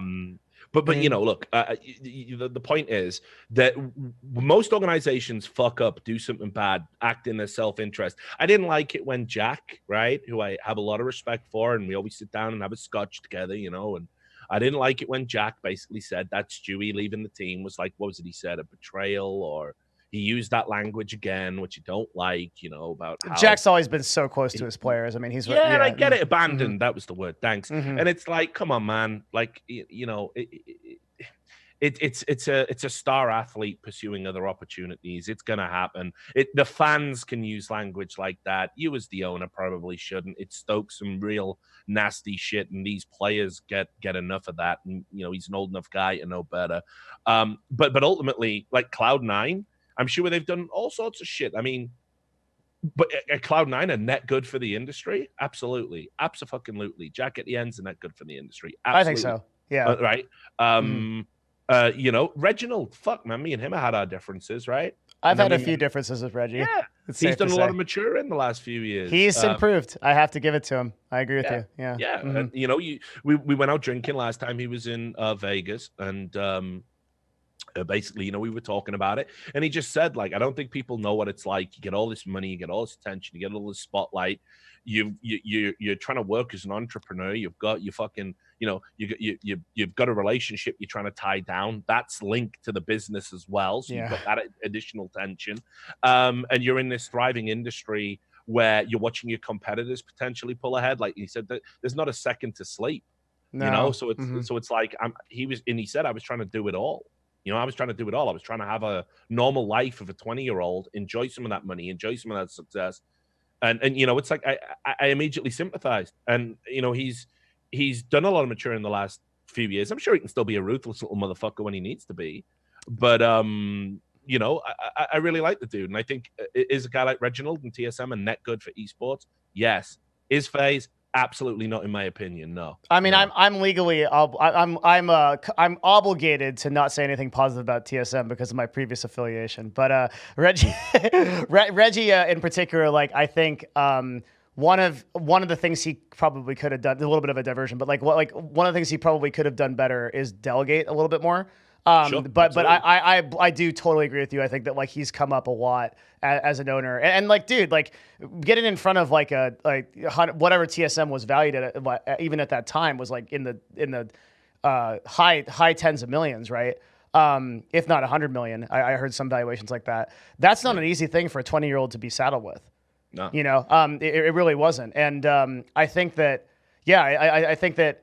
I can't speak to FaZe and if they represent the industry as well, because I'm just not as informed as you. My first encounter with FaZe is this bank stuff, and you know what I see is I'm like, look, like, okay, you're the COO of a organization that has tens of millions of followers, and like, as I think, and this is a discussion I've had with a friend of mine. I think you know him pretty well, is Destiny, right? Is like yeah. We used to talk, yeah. Back in the day. Is that like there's some if you have a platform and you have people that will listen to you, that's a very powerful thing, and there's some obligation by having that kind of platform to do good, right? Or at least the best that you can. Yeah. And I think when Banks comes out and he has this enormous platform, I mean, truly enormous platform by any standard, and then he reacts this way to a serious issue, it like you said, I think it reflects negatively on the entire industry as a whole and our ability to be taken seriously by large brands. And because I think people don't understand how like a lot of like brands look at esports and even Twitch as a whole. I often like to use a stat that I think amazes me, which is like if you take Twitch and you put it against YouTube, right? Twitch is still 1% of YouTube's total viewership. It's a tiny drop in the bucket. That's why you follow all that beauty drama stuff on YouTube. Absolutely. And like that stuff that like most people just don't even know those influencers, yet they have tens of millions of followers, right? Because YouTube is a massive platform. So when like Twitch in particular is a very vulnerable platform right now when a lot of its influencers get embroiled in stuff like this, because it's very easy for public sentiment to switch to like from, oh, that's that website where people play video games, to like, oh, that's that website where, and then it's something much more negative. And as soon as that happens, it's difficult to recover because Twitch doesn't really have a sense of its identity, right? It used to have the kind of bleed purple thing, but since being owned by Amazon, it's moved much more Silicon Valley type of Yeah, they don't give a fuck about any of that anymore. Yeah, it's just different people. Green right now, and that's it. They bled purple for a while. So it like my experience with FaZe is like a lot more limited to yours, but just seeing Banks in that light, it just like it worries me for the industry as a whole. Yeah, for sure. Yeah, it's just an awful look. And I can give you an anecdote that'll probably back this up. It might even have applied to CLG. You might be one of the adults in this anecdote, right? But what happened was basically back when ESL were trying to get the CSGO Exclusivity League up and running. Yeah. Right? And they had that big meeting out over at the Twitch thing. So I've heard. Yeah. You don't need to say nothing. Yeah. Well, in the build-up to those meetings, like I think it was Reginald and it might have been Hotshot as well.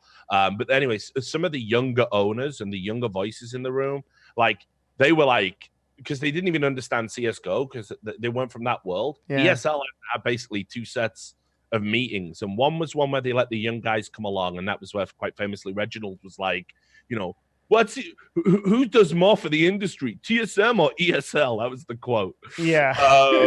And obviously ESL execs are like, is this motherfucker? What's he saying? So there was that, and then they would have real meetings with people that weren't as young and emotionally charged, basically. And I think you might have been in the adult meetings, but whatever. But I think, this is what I mean. I think there is this idea where when you see like young CEOs and the industry's young and it skews young, the worry is that it's a bunch of children steering the businesses. And that's why I love these VC groups when they come in. You end up in situations where it's like, we want to appoint our guy. I mean, shit, man, Noah Winston got people, you know, like Noah Winston just got fucked over at Immortals Game Club or whatever the fuck they're called now. He's the guy that secured all that money. He's the guy that ran that shop. He should have ascended into a much more powerful position. Instead, he got fucked by people he thought he could hang with, businessmen who don't know who you are, don't care. And yeah, it's like it harms the industry because people think it's necessary. They think you need a babysitter because of shit like this. Well, Noah was in particular. Yeah, Noah was in particular like a very young CEO partnering with originally with Crosscut Ventures, right, which is Quentin Foy's deal, and that was definitely an example of like there was one side of the equation that had a lot of knowledge, and I feel like with banks, like they aren't. So are they VC funded? They're not, right? They're just a group of. Do you know anything about like their equity structure? I can't figure it out. Okay, so I know we were going to get into the labor stuff, but yeah, okay. So FaZe's money, you know, it's they had because they called it like a refinancing almost when in 2015 when the Norwegian entrepreneur Stefan Gwurtz came in. He basically, like I say, he was creating an app that was designed to replace Twitter. It was a big social media app, and he was and he put millions of dollars of his own money into FaZe because he was saying, listen, here's the investment. We're going to rule the world together. So there was once we control Twitter and we've got all the biggest influencers in gaming and esports, and we run the biggest social media platform, we're going to have this shit on lockdown. But then it gets very confusing, the finances. You've got people pulling money out. You've got people stopping like millions going here. And as you said, you've got these other lawsuits where it's like with the Hilton Media Group, where it's like we're talking one of the shows they were doing was like $30,000 a show or something, and they owe hundreds of thousands because they haven't paid that. So, but what about investment or any kind of like capital infusion? Like, has there been any kind of like the equity spread just seems to be behind between the six owners, getting right? all the business, getting all the equity and who owns what and who's invested it's what. a mess. Yeah. No chance, okay. Zero. Yeah. So I've seen when they've had cash injections, but I haven't, you know, I haven't got it. The specifics. Yeah. But yeah, so look, the Labor Commission complaint. Oh man, I think this is really the meat of the issue. Well, sure, right? Yeah. And this is the issue that like people don't understand. Like this is like the real big the big kahuna for sure. Yeah, and also while we talk about the Labor Commission stuff, have in the back of your mind, because we'll finish up talking about this, is about what it means for other esports organizations and like what the okay. Yeah, are we going to end up with a desolated wasteland in California like fucking Fallout, but for esports? Okay. So basically, for the Labor Commission, I've got the relevant bit in front of me where they talk about how they've already got the head of the Labor Commission to basically determine whether or not the Labor Commissioner to determine whether or not this is worth them acting on and investigating. And it says here in the complaint, FaZe Clan's conduct at issue in the Labor Commissioner proceeding is summarized as follows. Under FaZe Clan's illegal contracts, I'm not saying gamer agreements, FaZe Clan secures the purported right to procure employment or engagements for young artists like Tenny. To that end, FaZe Clan's primary and essential function is to promote and sell Tenny's artistic services and procure sponsorship deals which feature those services. Sponsors pay for Tenny to perform and in and create online content and or to model clothes featuring the sponsor's brands. FaZe Clan then retains a grossly unconscionable commission, again that hyperbole, for sourcing the deal. Because FaZe Clan is unlicensed, it has avoided regulation by California's Labor Commission. The need for licensure and regulation, however, is dire. Not only does FaZe Clan take advantage of these young artists, it jeopardizes their health, their safety and welfare in violation of the Talent Agency Act and the following labor codes. So that is this is the cataclysmic part of this for FaZe, because you are saying to the California Labor Commission, who protect all workers' rights, and there is a code of conduct that all employers and all talent agencies are bound by, and what you outline in the legal complaint is basically all in violation of these sections of the labor code. And that opens up, you know, it was a misdemeanor to violate the Talent Agency Act and not have the correct license. This stuff is way more serious. So it was that response that you just read, that was from the Labor Commission? No, that's it. That's the complaint. Embedded in the complaint. Yeah. So the Labor, because I always said that would have been the fastest turnaround on the Labor Commission I've ever heard of. Like, those guys are super slow, right? No, but what's interesting is it sounds like it's been with them for a while. It sounds like they actually had this in place. They didn't do this in May because they said they already have the commissioner. I can get it. Yeah, they already submitted the complaint sometime earlier, for sure. Yeah. So the commissioner's already been sat on it for a few months. Okay. So. Mm-hmm. So I mean, this is a huge issue because you've got welfare concerns, you've got workers' rights. Yeah, this can reduce FaZe to rubble. Yeah, so this is also a bunch of, you might want to look into this while I give my take on this. I think a bunch of people are telling me that Keemstar wants to talk to you. I don't know what you think about that. Yeah, sure. Me and Keem know each other. I'll get into his DMs later. I'm not a clout seeker. That's not me. Got it. Okay. Yeah. I have no idea what that entails. Okay. Like I think that the take on this is like, oh man. Okay. So there's two separate issues, right? There's the court case, which is, you know, like we said at the beginning, like who knows what happens with that. The Labor Commission means when a complaint is filed with the Labor Commission of California, the Labor Commission of California is obligated to look into that complaint and everything in that complaint. And what they're going to do is they're going to look through all of the evidence, all the YouTube videos, everything that's submitted to them. And I would guess, probably safe, educated guess, where this law firm did not screw around in submitting the complaints to the Labor Commission, right? Ahead of time as well. That's ahead the of beauty time. of it. Yeah, and with all the resources and everything, and so there's nothing deleted. There's everything screenshotted. Everything's copied, and I don't think that FaZe will go through and delete all. There's just so much evidence, and so when we're looking at the issues, I went through the article and just found like some of the issues that they said. I know one of them was the employing people that were underage, right? The High Sky issue. One of them was the issue of illegally gambling, apparently, given alcohol before turning to 21 and legally gambling. The other one was the TAA situation, and so it is like safe to say, and this is like the big point, right? A single one of these violations can knock FaZe out of commission if they're substantiated. A single one. It's not going to take like three, but there's 4 or 5. Every single one of them, the Labor Commission has an obligation to actually address. Mm-hmm. And this is a crazy issue.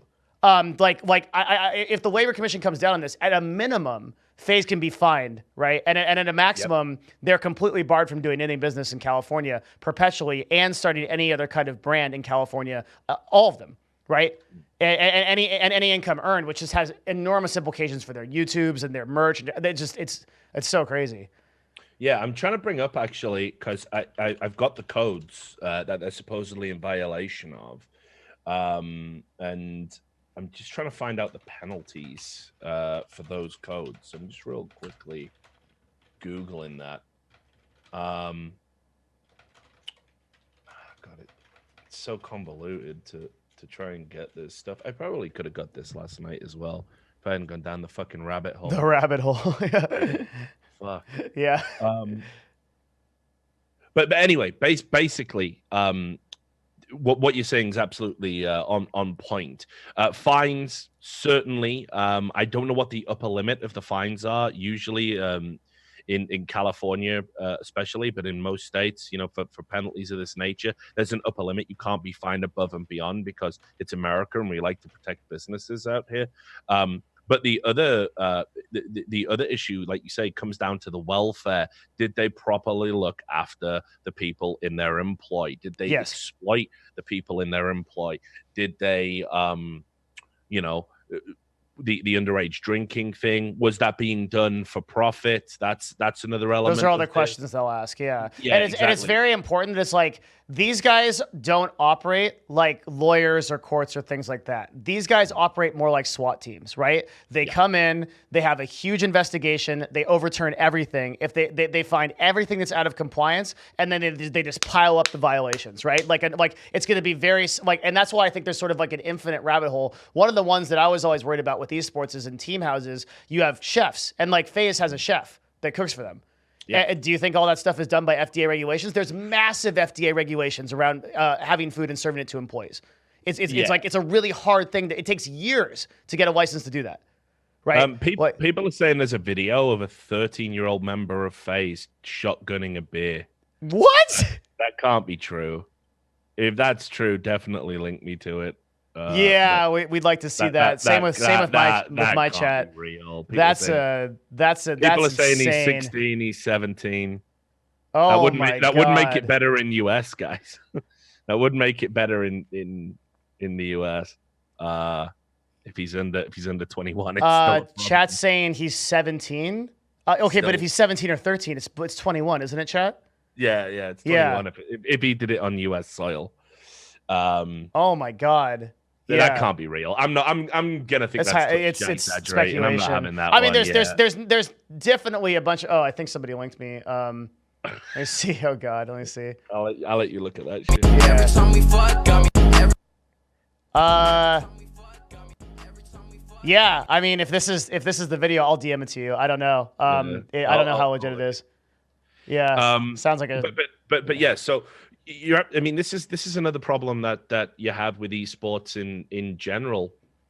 You're right. You need to the food has to be cooked to a certain code because now you're providing meals for employees, contracted employees. Yeah. Yes, exactly. And that is a completely different ballpark to you come around to my house and I cook you some dinner because we're friends.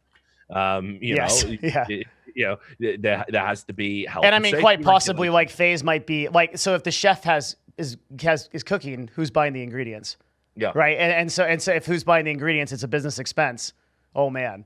Right. Yeah. So the FDA, and that's the thing, right? Is like most of the argument that I heard yesterday when I was covering this was like, well, like the court case will get settled, they'll figure it out. It's like, dude, once the Labor Commission is actually involved, this completely changes because they're not just going to stop at the initial allegations, right? No. They're going to look at every single possible violation. It triggers an investigation. It triggers a full, and that's all it takes. Like with an investigation, and like people are like, oh, well, like the government won't do anything, and it's like people like that don't remember what happened to poker online, right? Like, do you remember that? Yeah, of course. Poker was gone overnight. Dude, I lost I had not lots of money, but hundreds of dollars in various sites. I think like Full Tilt was the one I had the most in. Gone, get fucked. Gone. And they froze the assets, just straight up raided the companies. Like it was like full, And it's like that when the government, I like equate the government to like the Eye of Sauron. That like when it turns on, like it's okay when it's not on you. It's like, oh yeah, there's like some orcs over there and trolls and stuff. But when it turns on you and it's like the whole army of Mordor marches, it's like, oh, you're doomed, man. Like they'll overturn everything. And that's the thing is like, how deep does the rabbit hole go with FaZe Clan? Like, and all of the, and this again, like in the context of, I think what we're eventually going to talk about, which is the long-term future of esports. That's what's most interesting. I did find something that people might be interested in. So this is from the summer of last year, June 2018. So to give you an idea about the power that the California Labor Commission has, Cheesecake Factory? Yeah. Yeah, right. I eat there way too often. Right. Well, yeah. Okay. Well, they have a lot of restaurants in Southern California, and basically the the California Labor Commissioner was able to issue a $4.57 million fine for violations of various labor codes, which included they were held liable for subcontractor wage violations. That's something that could pop up here because, are they contracted? Are you an agent? Are you their employer?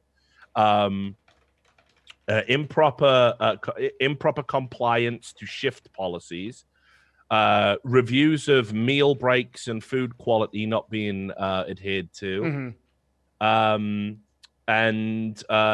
improper rest and breaks during working hours. 4.57 million. Yeah, easy, right? I mean, the FDA just came in. I have my favorite Mexican food restaurant down the street. The FDA just came in straight up and shut that place down because they left their fridge open for 15 extra minutes. Yeah. Like the government is so brutal and just outright, almost debatably like unreasonable that any self-respecting business owner that I've ever met is super afraid of them, myself included, right? Like not even if we're in compliance. Like, I report my taxes every year. I'm very careful. I go to a CPA. I'm still terrified of the IRS. I never want to get a call from them. I never want a letter from them. I just want to be like, if they just leave me alone, great, you know? And it's like, when an investigation is open on you, that is by far the scariest thing. Because the Labor Commission going into FaZe Clan, the stuff that they can find and the fines they can dole out, and they can just say, look, you can't do business in California. Why wouldn't they? The Labor Commission doesn't care. They have no dog in the fight. Their only rule is that they want to see that businesses are in compliance. That's it. Yeah. That's all they care about. And then you've got the other part that they've said they filed the complaint for. Well, actually, according to the article on Hollywood Reporter, but it isn't mentioned in the complaint itself, they imply that the lawyer intimates that about this 13-year-old that FaZe signed and about lying about his age. That opens up something if that's even proved to. I mean, and I imagine if the Labor Commission does decide to look at that, they just say, we need to see this kid's birth certificate. And it's so bad if this kid's 11 years old. I don't, I mean, have you looked into that? Or like, is there any like truth around that statement? I don't know. I mean, okay. So I don't want to commit one way or the other, but I'm definitely going to do some digging on that because I think that's probably the most egregious example. And then it taps into Twitch and everything else. But then on top of that, they also are saying that the exclusivity in the contract is anti-competition, and they want to fight that. They want to absolutely bring that up, and let's pick through the bones because we're very happy that this is an anti-competitive contract. This is an anti-competitive measure. Mm-hmm. Now, what that would open up to, if the California Labor Commission comes in and looks at the contract and deems that what they did by saying, we choose all your sponsors, you can only work for us, you can only represent us and the sponsors that we say, and we take a cut for this service, even though it's hindering your ability to earn and your ability to use your talents to freely make money for yourself. Right, which has already been established previously, right? Like, we know that that's the case, yeah. Mm-hmm. Yes. Mm-hmm. That would open it up to being potentially federal, because it's the FTC that come in and look at anti-competitive practices, and the California Labor Commission works in compliance with them and hands off any example of potentially anti-competitive behavior. That's a nightmare. Wow. So, like, again, this is what I mean. It's like, FaZe, just get off the fucking merry-go-round as quickly as you can and make this go away and get back to dealing with the other fucking 5 lawsuits you're in. Well, at this point, they have to address the labor. I mean, there has to be some, and that's all going to be internal, right? We're not going to know the details of any of that. And what will happen is, what's funny about it too is that the government is kind of classic in this way, right? That everyone will forget about it, and the issue will die down, and then the government will just be like, "And here is our decree," and then it will just happen, and it's like it's going to be months later when everything seems to be operating normally, and the government just comes out and busts it out, and like, who knows what it's going to be. Yeah, well, because I remember reading this for another thing I was researching. Is it the Sherman Act when it goes federal? That's something that I don't know. Yeah, I don't have any information on that. I think there's something called the Sherman Act, and if you get found in non-compliance with the Sherman Act, which covers restraint of trade in an illegal fashion, right? That's literally what the Sherman Act is for. Mm-hmm. The fines are insane because it becomes a felony. And the fine can be up to like $1 billion of them. It's fucking mental. It's so crazy. So I don't know if that could be applied here, but I do know from looking at the Sherman Act for a previous thing, the Sherman Act is any trust or employer or executor or whatever the fuck they're called, restraining trade in an illegal fashion. Wow. So, Keemstar's in the chat. What's up, Keem? How you doing, buddy? Keemstar. I was gonna get to you after this chat, Chief. I was gonna message you. I was gonna DM you. You know, it's good to see you here. But I'm a big fan. You know that, brother Keem. You know that. Although you did softball Banks, so we can talk about that. You did. Yeah. But anyway, the I understand why you did though. you have a take. You don't know how to get it to me? Just DM me. What you mean you don't know how to get it to me? I'm on motherfucking Twitter. You DM me all the time. What are you talking about? Just DM me, dog. And then we'll do it. But anyway, so the Labor Commission investigation won't be public.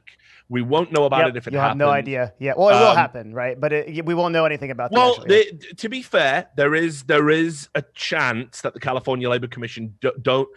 They're currently deciding if it's worth investigating. Okay. So they can. I didn't actually know that.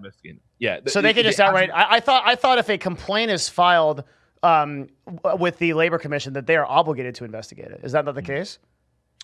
No, they're obligated to. What's the word again? What's the phrase they use? They're obligated to determine controversy or something. So they're obligated to review it. Yes, they have to review every complaint, but that doesn't mean it has to be investigated. Okay.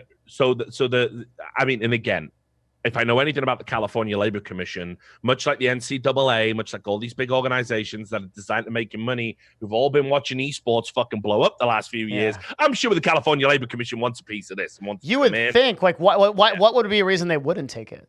Yeah. I guess, especially from a reputable law firm, like a reputable law firm like this, like you would think. Yeah. Well, I guess on the basis, because now we need to start fucking chopping everything up and pigeonholing everything. We need to make definitions. Are these people athletes? Are they entertainers? Are they fucking something else, some hybrid? And then lawyers are going to get involved. Yes. You know, it could take years to fucking get to, any determinations about which laws apply to whom and whether or not it needs to be changed specific to our industry. This is just lighting the torch paper. This is just like the first part. This is basically housekeeping, and like Ryan Morrison said, and I got some quibbles with Ryan. Do you? I don't. Yeah, because he was talking about how great it is that this is going to mean that players are going to be able to stand up for player rights. Yeah, he said something that I disagreed with too. I mean, I think I was kind of biased because I'm a team owner, or I was. But this whole thing of how much of the player's responsibility to review the contract before signing it or be proactive about hiring agents or lawyer reviews, it's the same level of responsibility that you would have reviewing Facebook's privacy policy. I'm like, dude, I think those are two separate things. Like, signing an employment contract for multiple years is not like, hey, do you want to use Facebook? Like, it's like, Like, the issue I had specific is that, he said in this interview, because he always has to be a little bit self-aggrandizing. It's just in his nature. He can't help himself. He said, I represent more players than anyone on the planet right now. I represent more esports than anyone on the planet right now. That might well be true, but they're all Overwatch League players primarily. I would say the bulk of his clientele are Overwatch League for players. sure. He said that several times. Yeah. So I would certainly respect him a hell of a lot more if he was taking the fight to Activision Blizzard, because we looked at the OWL contract that players sign and what you can and can't do, and it's more egregious than anything in this FaZe contract. Really? Interesting. Yeah. Okay. Can't even fucking right. Activision Blizzard can dictate to you on your personal Twitch stream what you can and can't stream. They also can insist that, let's say you're not in a playoff and I want to stream. You can't. Not if the playoffs are on. You cannot stream 1 hour before the playoff, 1 hour after the playoff. Your stream cannot be turned on. And it's just all shit like this. So there's a lot of leverage, though, that Activision can put on that, right? Because you're playing in their league. So Activision and Blizzard can pressure contracts very hard. That leverage shouldn't exist. Fuck them. That's ridiculous. Well, I mean, if like it's literally like agree to this or don't play in the league, and then it's pretty hard. And that's what I hate. I mean, because we're all against the NCAA saying to an NFL player you can't have a YouTube channel because you can't make any money while you're a collegiate athlete. Meanwhile, we know collegiate athleticism is the dirty. Like, seriously. There's mafia motherfuckers, organized crime gangs going, fucking hell, I wouldn't want to be involved in college sports. There's no money in it. Yeah. I've got a conscience. No money for the players. People, I just whack people. So, it's dirty as fuck. We had all of that stuff with the Adidas executives and all of that news story that came out right now. And everybody in esports is like whooping and hollering about, because on the 30th of April, The NCAA said it just won't have anything to do with esports for now. It doesn't see an in. It can't get in. So it's not going to get involved, and that's one of the best things that can happen. That's great. Yeah, esports for young adults. Yeah, it's fantastic. Great. It's great news, right? So, and it's weird that story didn't blow up more, but everyone. It is weird. Well, I think that people don't understand it. I think people don't understand the implication of how healthy that is for our industry. But anyway, so everyone's beating their chest about that, and then it's like, wait, but you're fucking signing players into leagues that do the same shit the NCAA would do. So I don't. Sure. I can't respect that. Yeah, the Overwatch League contract is some of the most like the LCS contract before it, where they literally were trying to tell players you couldn't stream Hearthstone. Yeah, because Riot had a card game development at the time. You couldn't stream Hearthstone on your own personal stream in your own personal time. Fuck that egregious bullshit. Like, I got to be someone outside of your league and outside of your game and outside of your sport. This ain't the fucking NFL. I ain't set for life off this. Like, if your game dies tomorrow, my income dies tomorrow. So fuck you trying to limit my earnings now. That's outrageous. It's overreach from any games developer. You make the game. I play in your league. I'm actually a promotional tool as a pro player in your game, which you monetize all those beautiful microtransaction whales that are out there swimming. I help do that for you. Do not fucking tell me what games I can and can't play in my own time. There's and Activision Blizzard do it and Riot so much I'd want to say. I mean, like, yeah. It's better you don't. I can't. Yeah, I'm actually after a lot of contracts not to. But, like, I will say, like, you remember the public knowledge that, like, Riot employees, for example, can't even monetize their Twitch streams for a long time. Right. Yeah. Like there's all kinds of stuff going on there. Yeah. And it's nonsense, and it needs to change, because one of the great things about this industry is we don't need to fuck up the same way that sports did. Yeah. We have the opportunity to do something different. Exactly. Yeah, we can lay the foundations now, and it's important we do. So the final question, because shit, man, you've been on for a while. You're good at this. Thank you, man. I mean, it's been a pleasure talking about this. I feel like it's hard to find, I mean, especially on this issue, it's hard to find. There's so much people who's getting caught up in the drama of it, and I mean, I'm really enjoying this talk with you. Well, we might go for another hour here. I have no idea, because I'm sure you've got lots of input, and you're going to actually have much more of an insight into this than I will. Is what this could do to organizations moving forward, what this will do to esports holistically, what this can do to marketing potential, right? Because Ryan, again, in this totally not self-aggrandizing interview he did on ESPN, said that he believes his esports organizations will be sending him completely new agreements for his clients overnight. That it'll happen. I don't buy that for a second, but he seems to. So let's start there. I mean, are esports organizations like looking over at fucking FaZe and going, fuck, man, if FaZe is fucked, we better start changing our shit now before we get fucked?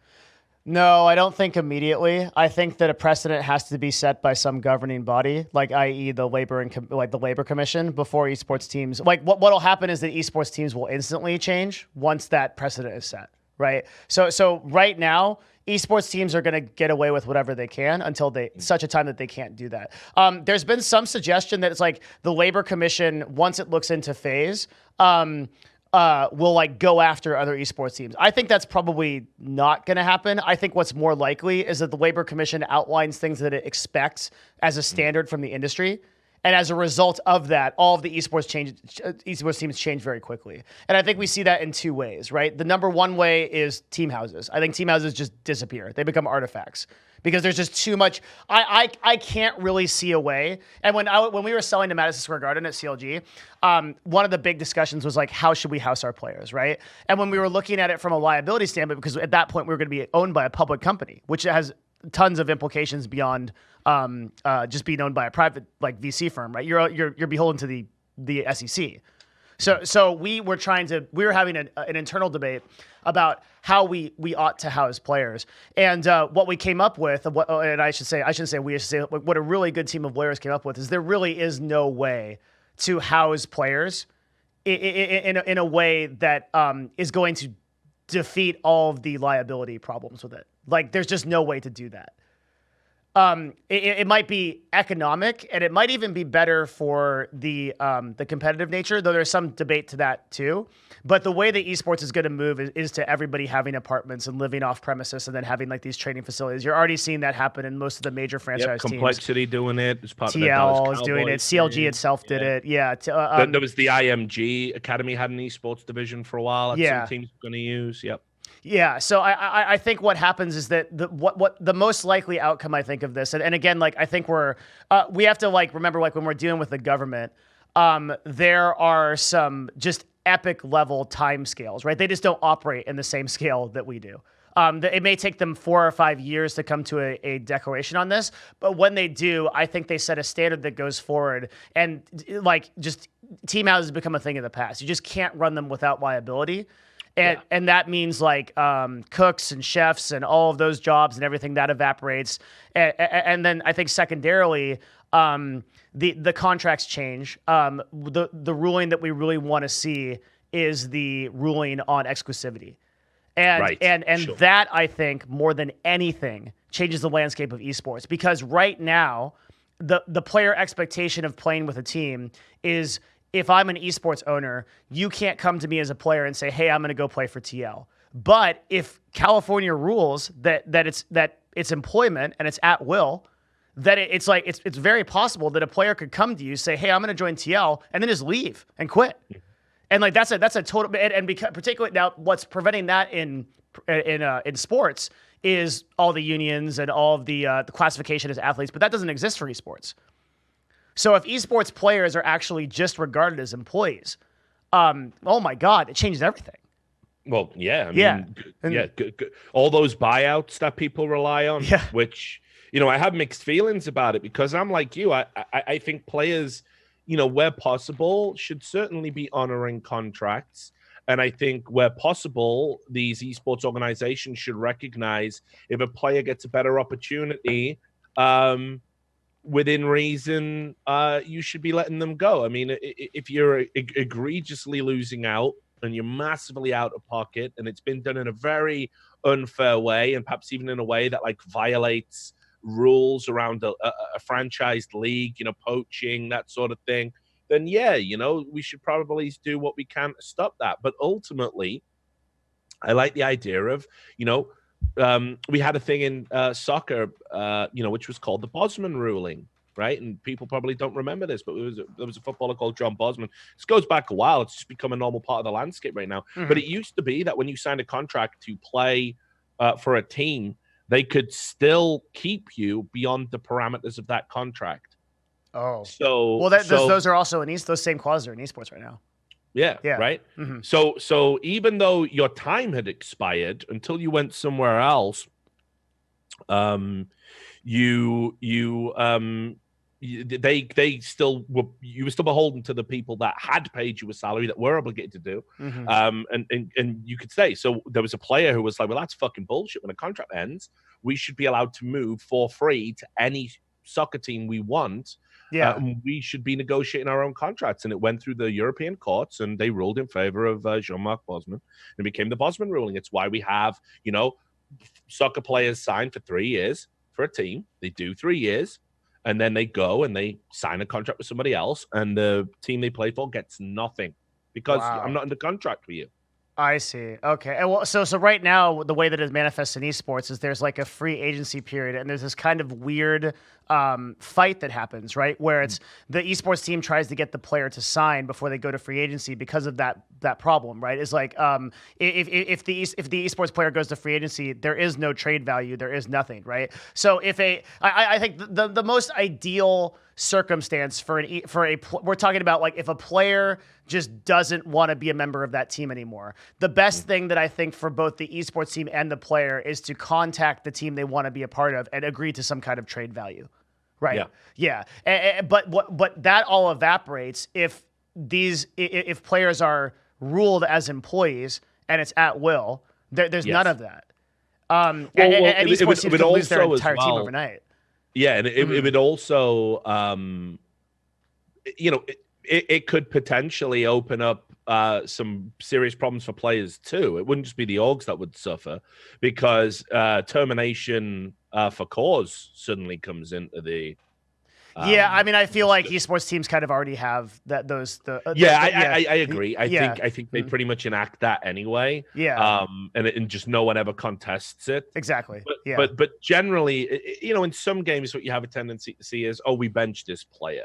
We benched them. We don't want them to be part of the organization anymore, but we don't want to cut them loose because we can sell them for a pretty penny somewhere down the line. So they're benched. Yes. They're a streamer, whatever language there is. But now they wouldn't even have to do that. You couldn't do that. Yeah. And under this. Yeah, if they had cause, which could be deemed by any violation of a contract. Cause is so easy to find. Yeah. Yeah. Mm-hmm. Oh, totally. I mean, it's very, very easy to find. It could be a tweet from fucking 7 years ago. That you made before you were even a competitive esports player. Now you would be handing. So it would change the paradigm, I think, heavily in favor of players, but not exclusively. There would be some people that would suffer from it being an employee-employer relationship for sure, I think. So you think that there's actually potential for players themselves to suffer? There's a potential.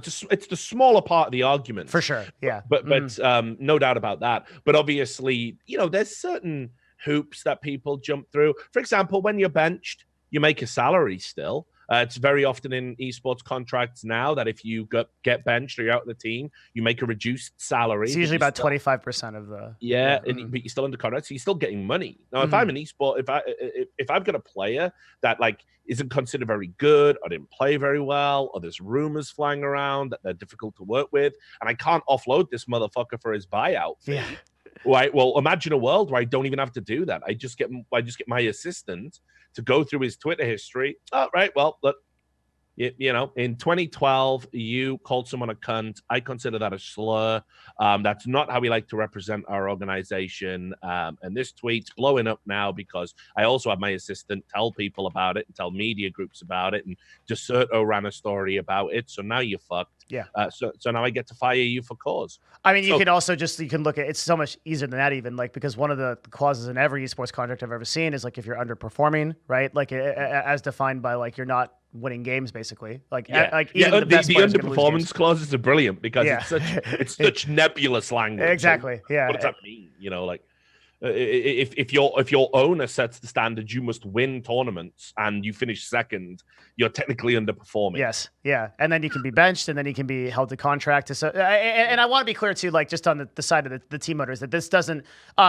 The player option in response to this is always to go nuclear, right? So all a player needs to do is go, hey, I was benched for underperforming. I can't leave my on Twitter. I can't leave my contract. They're holding me to it. This is evil. And then immediately it's just a shitstorm, right? So it usually, while these are what Richard and I are talking about right now are these are. What we're talking about are contractual things written in contracts. In practice, I can't think of many times when an org benched somebody, held them to contract, and then they couldn't get out of it and they were stuck because the fear of the feedback on social media is so great that if that actually happened, the org would just be hosed. Yeah. Mm-hmm. So I think what's likely to come out of this, for all the LA-based esports organizations, again, if you're one of the ones who are based down in Texas, you don't need to give much of a fuck about this, honestly. A lot of this will be very specific to California because, not exclusively, not some of the issues, but I mean, we are talking almost exclusively about a California issue here. I mean, that's another thing to consider. Now, yeah. For now, I think it will have wide-reaching ramifications, but that's so long. Yeah, it's so long. The California issue is right in front of us, and I mean that is particularly relevant because most of the major esports publishers are incorporated in California, so they're going to be beholden to that law, right? Yeah, most of the players play in California because Riot Studios is in Santa Monica and Blizzard. I think Blizzard plays all over the place, or how does Al work? Well, yeah, because now they have a road show, but it does say in their contract, a wonderful fair contract to players, that it's the laws of California that bind you. It was quite interesting actually. While that Riot Games forced arbitration thing was going through, everybody ignored that the Overwatch League contract had it that you waived your rights to sue them. Interesting. Yeah, I'm surprised that wasn't a bigger deal too. The forced arbitration thing. But that's a very normal clause in employment contracts, so. Yeah, and I hate it. Again, as somebody that's worked with ACAS, they're called in the UK. Yeah. They're in general. You know that every esports contract has that shit too, right? Well, most of the ones that I've seen are jams arbitrated. Yeah, I've seen it. I've seen it quite a lot. But my gut feeling is, I honestly don't think it's enforceable.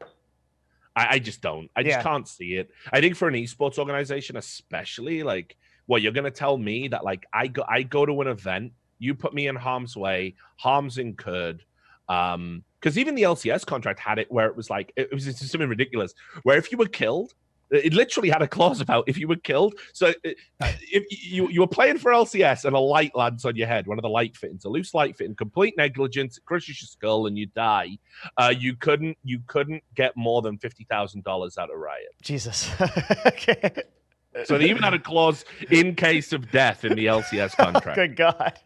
The classic Riot Games. I love that stream you did where you were talking about when you went to the fucking campus grounds and the guy who designed the Draven axe and everything. Oh, brilliant. God, yeah. Okay. Yeah, I have a lot of stories about Riot, and like I have to be careful because like when I tell a story about Riot, because I'm not normally like a big broadcaster, right? Like I normally have like 100 viewers in here that are just sitting around, and then occasionally someone like clips something on live stream fail, and that was one of those things where it's like I was telling a story about Riot that I thought that no one would ever like say anything about, and I was like, oh shit, this has 250K views. Oh my God.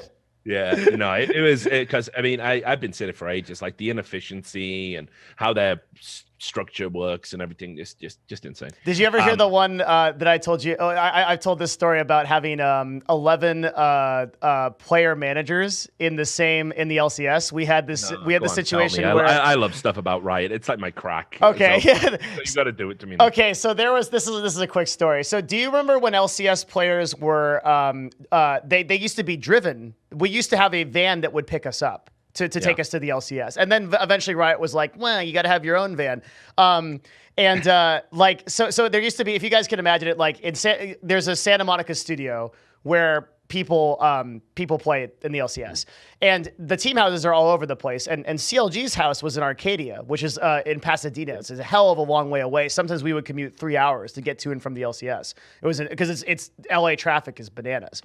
So it used to be that they would like contract these like old Russian guys to drive these like curious white vans that they would pick us up, and these people of like very questionable, like just kind of weird dudes. You know, they wouldn't really talk to us, and they were just kind of had heavy accents. But whatever, okay, they got us to the location, and I didn't die. Great. So they're driving. So they would take these vans, and these vans were always late. So one time I'm not going to say like who the people were because you know all these people, I'm sure. But like there's when I first got to the LCS, I was working for Dignitas, and this is my first experience dealing with this. And the van was late, and my players were pissed off. They wanted to go home, and they're all like, "Where the hell is the van?" So I go to this player manager, and I'm like, "Where's the van?" And he's like, "Not my job, dude." And I'm like, "Well, whose job is it? You're the guy that manages the players." And he's like, I don't know, let me get a guy. So he goes in and gets a guy. Another guy comes in and I'm like, where's the van? He's like, oh, I heard someone else knows about the van. Let me get this person. Gets a girl. The girl comes in. We're at 3 people. That person is like, I don't know. I don't know where the vans are. Let me call someone. Wait 5 minutes. Somebody comes down from across the street at Riot. Now we're at 4 people. Now Richard, this is no word of a lie. We get up to 11 people. And no one knows where the fucking van is. There's no ownership of who has the van. And I'm like, this is so simple. And then finally, like, so you've got 11 people in the break room that are arguing about where the van is until the guy actually just shows up. He just shows up, right? And I coined a phrase from this called the Riot broken washing machine, because what it is you throw the dirty laundry in and it just rolls around and it comes out dirty again. It looks like something's happening, but nothing's happening. Yeah, I mean, this was like the common thing I heard over there all the time. Just like nobody even understood. Like to use the analogy I would use, if you've seen Apocalypse Now, I don't know if you know that bit where like Martin Sheen's getting close to meeting up with fucking Kurtz, right? And there's a guy like this, like, get some, and he's firing his fucking machine gun, and Martin Sheen like goes to him like, who's in charge here? And the guy turns around and goes, it ain't you. Yeah. That's Riot Games. That's Riot Games. Yeah, and it's like the whole organization is set up as like this horizontal management culture. It's like, dude, like we don't have like owners, dude, like the pyramid, man. We got to break the pyramid, like screw the sea levels. Yeah. It's like, you know, having some ownership in an organization is a good thing. Like you have to have some responsibility. And when it's like you have 11 people that are in a totally horizontal organization and nobody has any agency or owns anything, like nobody knows what's going on because they just assume someone else is doing it.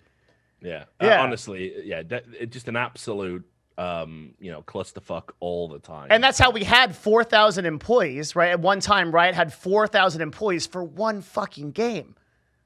Right? Like, yeah, well, that was this other thing as well. Like, what was and you know, I was told this by like multiple people who've like subsequently left Riot Games, and like they're free from the cult like hypnosis that was going on. Yeah, it's a whole other thing. Yeah, right. Yeah, they were basically saying that the reason that they kept employing people was they were looking for like to find everybody in esports who had like a cultural fit, and they would even employ people that they didn't have like any clear outline. They would advertise a job, and then instead of hiring one person for that job, they'd hire like 3 or 4 people, and then it would be like, you know, and they were doing this to bring as many people into the Riot Games fold, because what they wanted to do was basically like assimilate and expand, you know, like the fucking Borg or whatever. And that was their entire plan. And this is why a lot of the interviews, because I don't know, did you work at Riot? No, I didn't work at Riot. You just worked with them. I just worked with them very closely for 3 years. Yeah, like just was in it every day. Did you ever interview over there? Yeah. So there was a job offer on the table. Yeah, I don't want to say like too much about it, but there was something going on there for sure. Yeah. Mm-hmm. So do you like how many interviews in the interview process were there? Not very far, because I immediately saw what the culture was like, and I was like, I can't do this. Yeah. Mm-hmm. Okay. Yeah. So what one of the things that they would do is that if they didn't feel they could position someone immediately, they would stall. Really? So they would just insist on another interview. So I knew people who were like, oh, I had to do 9 interviews. Oh my God, dude! I took one look at that stuff, man, and I was getting it was a pretty like decently high level position, so it was like a pretty serious conversation.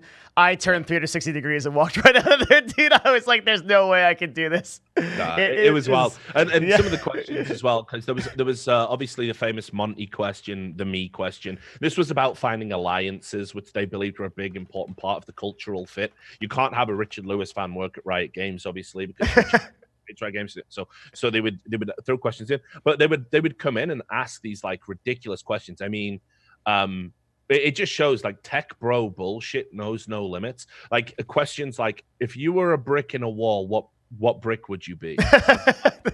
What the fuck, like? You know what I mean? Yeah, how many golf balls fit in a bus type questions, like that kind of thing. Yeah. That was actually a question. Oh my God. Yeah. That interviewed over there. If you were a brick in a wall, what brick would you be and why?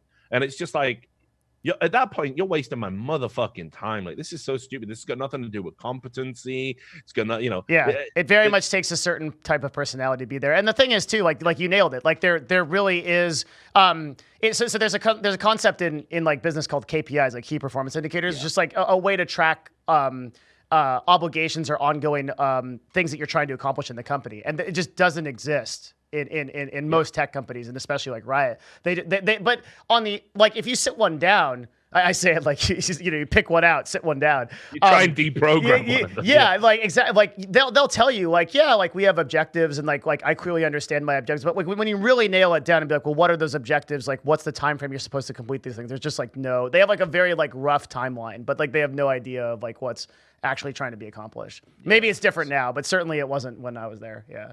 If anything, it sounds like it's actually got worse, because they've had a lot of aborted projects at the moment, where they were adamant they were going to go into one thing, and then they withdrawn. Then they had all that internal beef with Tencent, because Tencent wanted to make them. So what I got told was from a Tencent source of all things was that Tencent were like, look, you've got this great IP.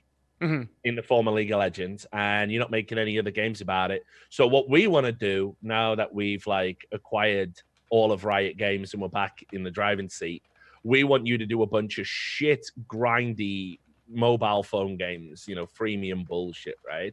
And of course, a lot of the fucking Riot execs like, oh my god, no, not our precious League of Legends IP, which itself was so fucking derivative of Dota and everything else.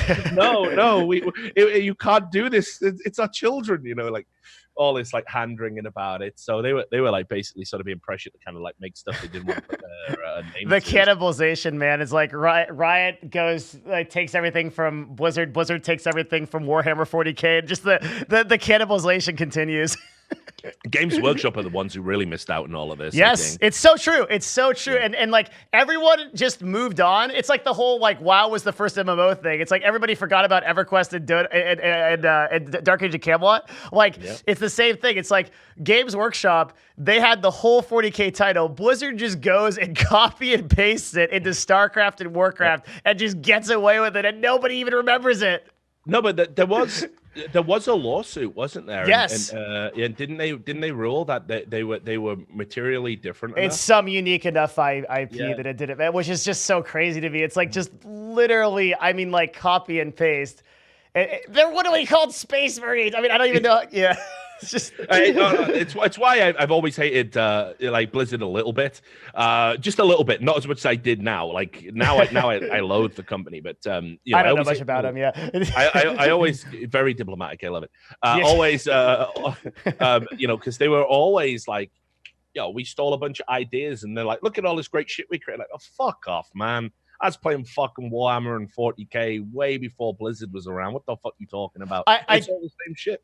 I do think that Blizzard like now is sort of showing a different coloration. Look at like definitely. The last year. It's like, okay, they've got World of Warcraft Classic and Warcraft 3 Classic, right? Like they're not making anything new. They're struggling so. I mean, I guess there's Diablo Immortal, but like they're struggling. That's not even their game, right? They're just importing that from. They're not going to announce any new games. They did the next BlizzCon. I'm pretty sure that came out. Oh no, I hope Jason Schreier that said that. So what that means is it's all DLC. God, I don't know if Blizzard could have another BlizzCon like the last one, man. I'm not ready for that. It's too soon. What's the matter? Don't you have a phone, Devin? I do have a phone. I'm gonna use it to call an Uber and get as far away from Blizzard as possible. Yeah, it's just too much. Oh my god. Yeah. So look, let's wrap it up for sure, and I'll let you bounce. And then apparently I've got to play this Keemstar video, which will probably get my channel banned. Is Keemstar's allowed back on Twitch now, right? He wasn't before. Yeah, he was banned from Twitch. Why? For a bit.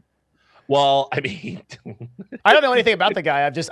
You can throw a fucking dart at a board with Brother Keem, no doubt about it. But there's a Twitch staff member in my chat that hangs here. Can you just clarify? I just had a staff member say he's allowed. Yeah. Yeah. Okay. Yeah. Good. Mm-hmm. Awesome. Brilliant. Thank you. Mm-hmm. So that's fine. But yeah, he was banned, and obviously more people were banned on Twitch. Okay. But look, so just some final points for sure. To kind of wrap it up in a neat little bow. So I mean, basically, what are your feelings? Like, where do you think this goes? Yeah. And what do you think over the next well, I don't want to give you a time frame, but what do you think of sort of the immediate changes that are likely to come out of this whole situation between FaZe and Tfue? Immediate, I actually don't think there's much. I think a lot relies on Tfue's actual statement to sort of clarify some of these. Since so much of the court issue was about pay. And FaZe, particularly Banks, is like really platforming or campaigning, I should say, on this platform of like the $60,000 number. Whether or not that gets contested by Tfue's counsel is really interesting to me. And I think the most immediate change is going to be in that statement, because if something happens there to contest FaZe's claim, and then that shit show happens, there's going to be a bunch of like drama back and forth on that, right? And I think that's the most immediate thing that's going to happen. Like probably within the next 48 to 72 hours, we'll see Tfue come out with some kind of statement that clarifies kind of like what he's going after. As far as like on the business side, the Labor Commission takes a long time. We both know that. I just don't anticipate anything happening in any like real time frame. I think the implications of the whole thing are enormous, but I think it's just going to take a lot of time for that to resolve. What do you think? Well, I think okay. So I think and when I said initial, I probably it would have been better to say short term. So apologies. I But see. so Mm-hmm. short term. I think first of all, FaZe absolutely need to get with Tfue's lawyers and they got to let deal him with go. this. Yeah, just do it. Just cut him loose. It's not worth the headache where this is going to go. You at least then make the court case go away, and because the court case isn't active, the Labor Commission does lose a little bit of impetus. I think to get involved and to do their own investigation, which right now might be it might be unavoidable. The next thing I kind of think it is. Yeah, I agree. Yeah. Yeah, I think the next thing that FaZe absolutely need to do right now, because people are pulling through all their video. You film everything. Yes. Yeah. And because of the Labor Commission element, and because of other people who might want to leave, your organization. Right now, everyone is going through everything with a fine-tooth comb. In the time I've been talking to you, people have linked me about 5 fucking videos. Apparently, High Sky's real age has been fucking exposed, so they have lied. Yeah. And again, I'll have to look at the video before I make a determination. I'll probably do that on the stream before I go to bed. There's footage of other FaZe players who were underage shotgunning beers. This becomes an unbelievable nightmare, because this is the stuff that's all going to get pulled if a Labor Commission investigation does get enacted. And so I think, honestly, I think FaZe need to really scale back on this wholesale approach to content creation, and I think we will see them do it. I think FaZe will.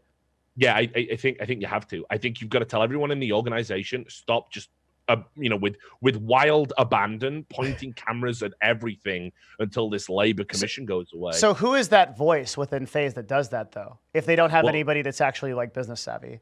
Well, this is the thing. They must do, because from what I've seen from the legal representation's good, but it just looks like FaZe has become this huge sprawling, in these lawsuits, they're naming people, 10 people from FaZe, and then naming an additional people as John Doe 1, John Doe 2, who apparently are also elements within companies. And it's this huge sprawling nightmare. So someone's got to start fucking cracking the whip, just getting everybody on the same page and just saying, listen, guys, from now on, one voice, it's this voice.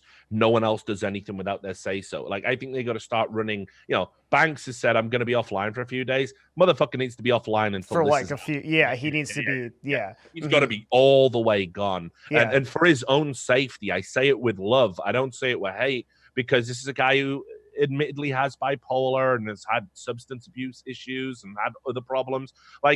He could be more harm to himself right now by saying stuff and trying to talk about his emotions, which clearly he's not very good at processing. So the best thing for him is to be away from the stress and the spotlight and the scrutiny. And somebody should really insist upon that over at the organization. But I also think in terms of your content that they're making right now, it's got to be scripted, it's got to be pre-approved, everything needs to go through some form of legal approval. They need to get everybody that they can, all hands on pumps, to go through everything that's out there right now and start pulling anything that's incriminating. Start going through it. This is just what I would do. I would completely shut down operations till we had a handle on our output, because we're talking about 20-year-olds drinking alcohol, and you're gonna give them free access to social media and your YouTube and everything else? So the thing I would say is, do you think the entire culture of an organization, speaking from one of the most challenging things I had to do at CLG was define our content strategy, and we had to we kind of came the opposite direction of FaZe, is that we had a culture of people who really didn't like being on camera, and so we had to practice almost practice putting them on camera to be able to discuss sensitive issues. FaZe is on the absolute opposite end of that spectrum, aren't they? Where it's they are literally filming everything, so you have to retrain the culture from the ground up, right? To actually get it to the. Do you think that's possible in any realistic amount of time? It's definitely the goal they're going to have to work towards, because just out of necessity. This is a problem that's going to come up time and time again. Apart from the lack of scruples in their business dealings, where it's if anybody says, "Hey, this will make money," well, FaZe don't say, "Oh, what are the ethical problems with it?" That's not a question. They just go, oh, this will make money. Brilliant. Like, let's have Rice Gun promoting mystery boxes. Let's do fucking, skin casinos. Let's, so that's a much broader cultural problem where their choice of business venture is horrendous, and it is starting to hurt them in terms of the lawsuits they're getting jammed up in and the controversy. And honestly, it's the type of thing where if you were an unscrupulous person and you really wanted to hurt FaZe, every time they announce a big sponsor, you could pull all of their sins, put it in a deck, send it to that sponsor. That's a very supervillain way to do something. Yeah, you'd have to have some. Yeah. There are people with way too much fucking time on their hands. That will do that. Yeah. Right. I saw it happen to your boy Steven multiple times. I remember when SRS came for him, and every time he would announce a big sponsor, you get all these little fucking basement-dwelling gremlins with nothing better to do, writing letters and posting the receipts. And I always spoke out against that because this was at a time when Steven he was going to have a new, going to have a child in his life, and hurting his bottom line was hurting the kid inadvertently. So I never signed off on that. It's a little bit different with FaZe. So I think people, I think they've really got to change the culture. I mean, what's it going to be tomorrow? And as I said, videos of kids drinking, they need to get with Twitch and Epic Games about whether or not they lied about this kid being 13. They need to get ahead of that. Because, I mean, so that's number 3 that needs to happen. If they have lied, they need to privately come clean to both of those entities and ask for clemency. Yeah, definitely. I think so. So what you're seeing, and you think in the short term, there's basically a total cultural change in FaZe out of necessity to be able to answer these allegations. I think they've got to get the gears in motion. Because it just gets worse and worse otherwise, and then eventually that leads to like a snowball effect that just destroys the organization if it's not already. I'm kind of I'm kind of one down from you. I think what'll probably happen is a lot of bad shit will happen. A lot of people will leave FaZe. They'll lose a lot of their market value, and they'll relocate. I see. Yeah. And I think that's how the story ends. I don't think it's the end of FaZe per se. I wish it would be, as I said. I don't either. Yeah. I mean, that's not my official position. I think FaZe is too big of an entity and can operate in too many places and just has too much of a following to actually just go away.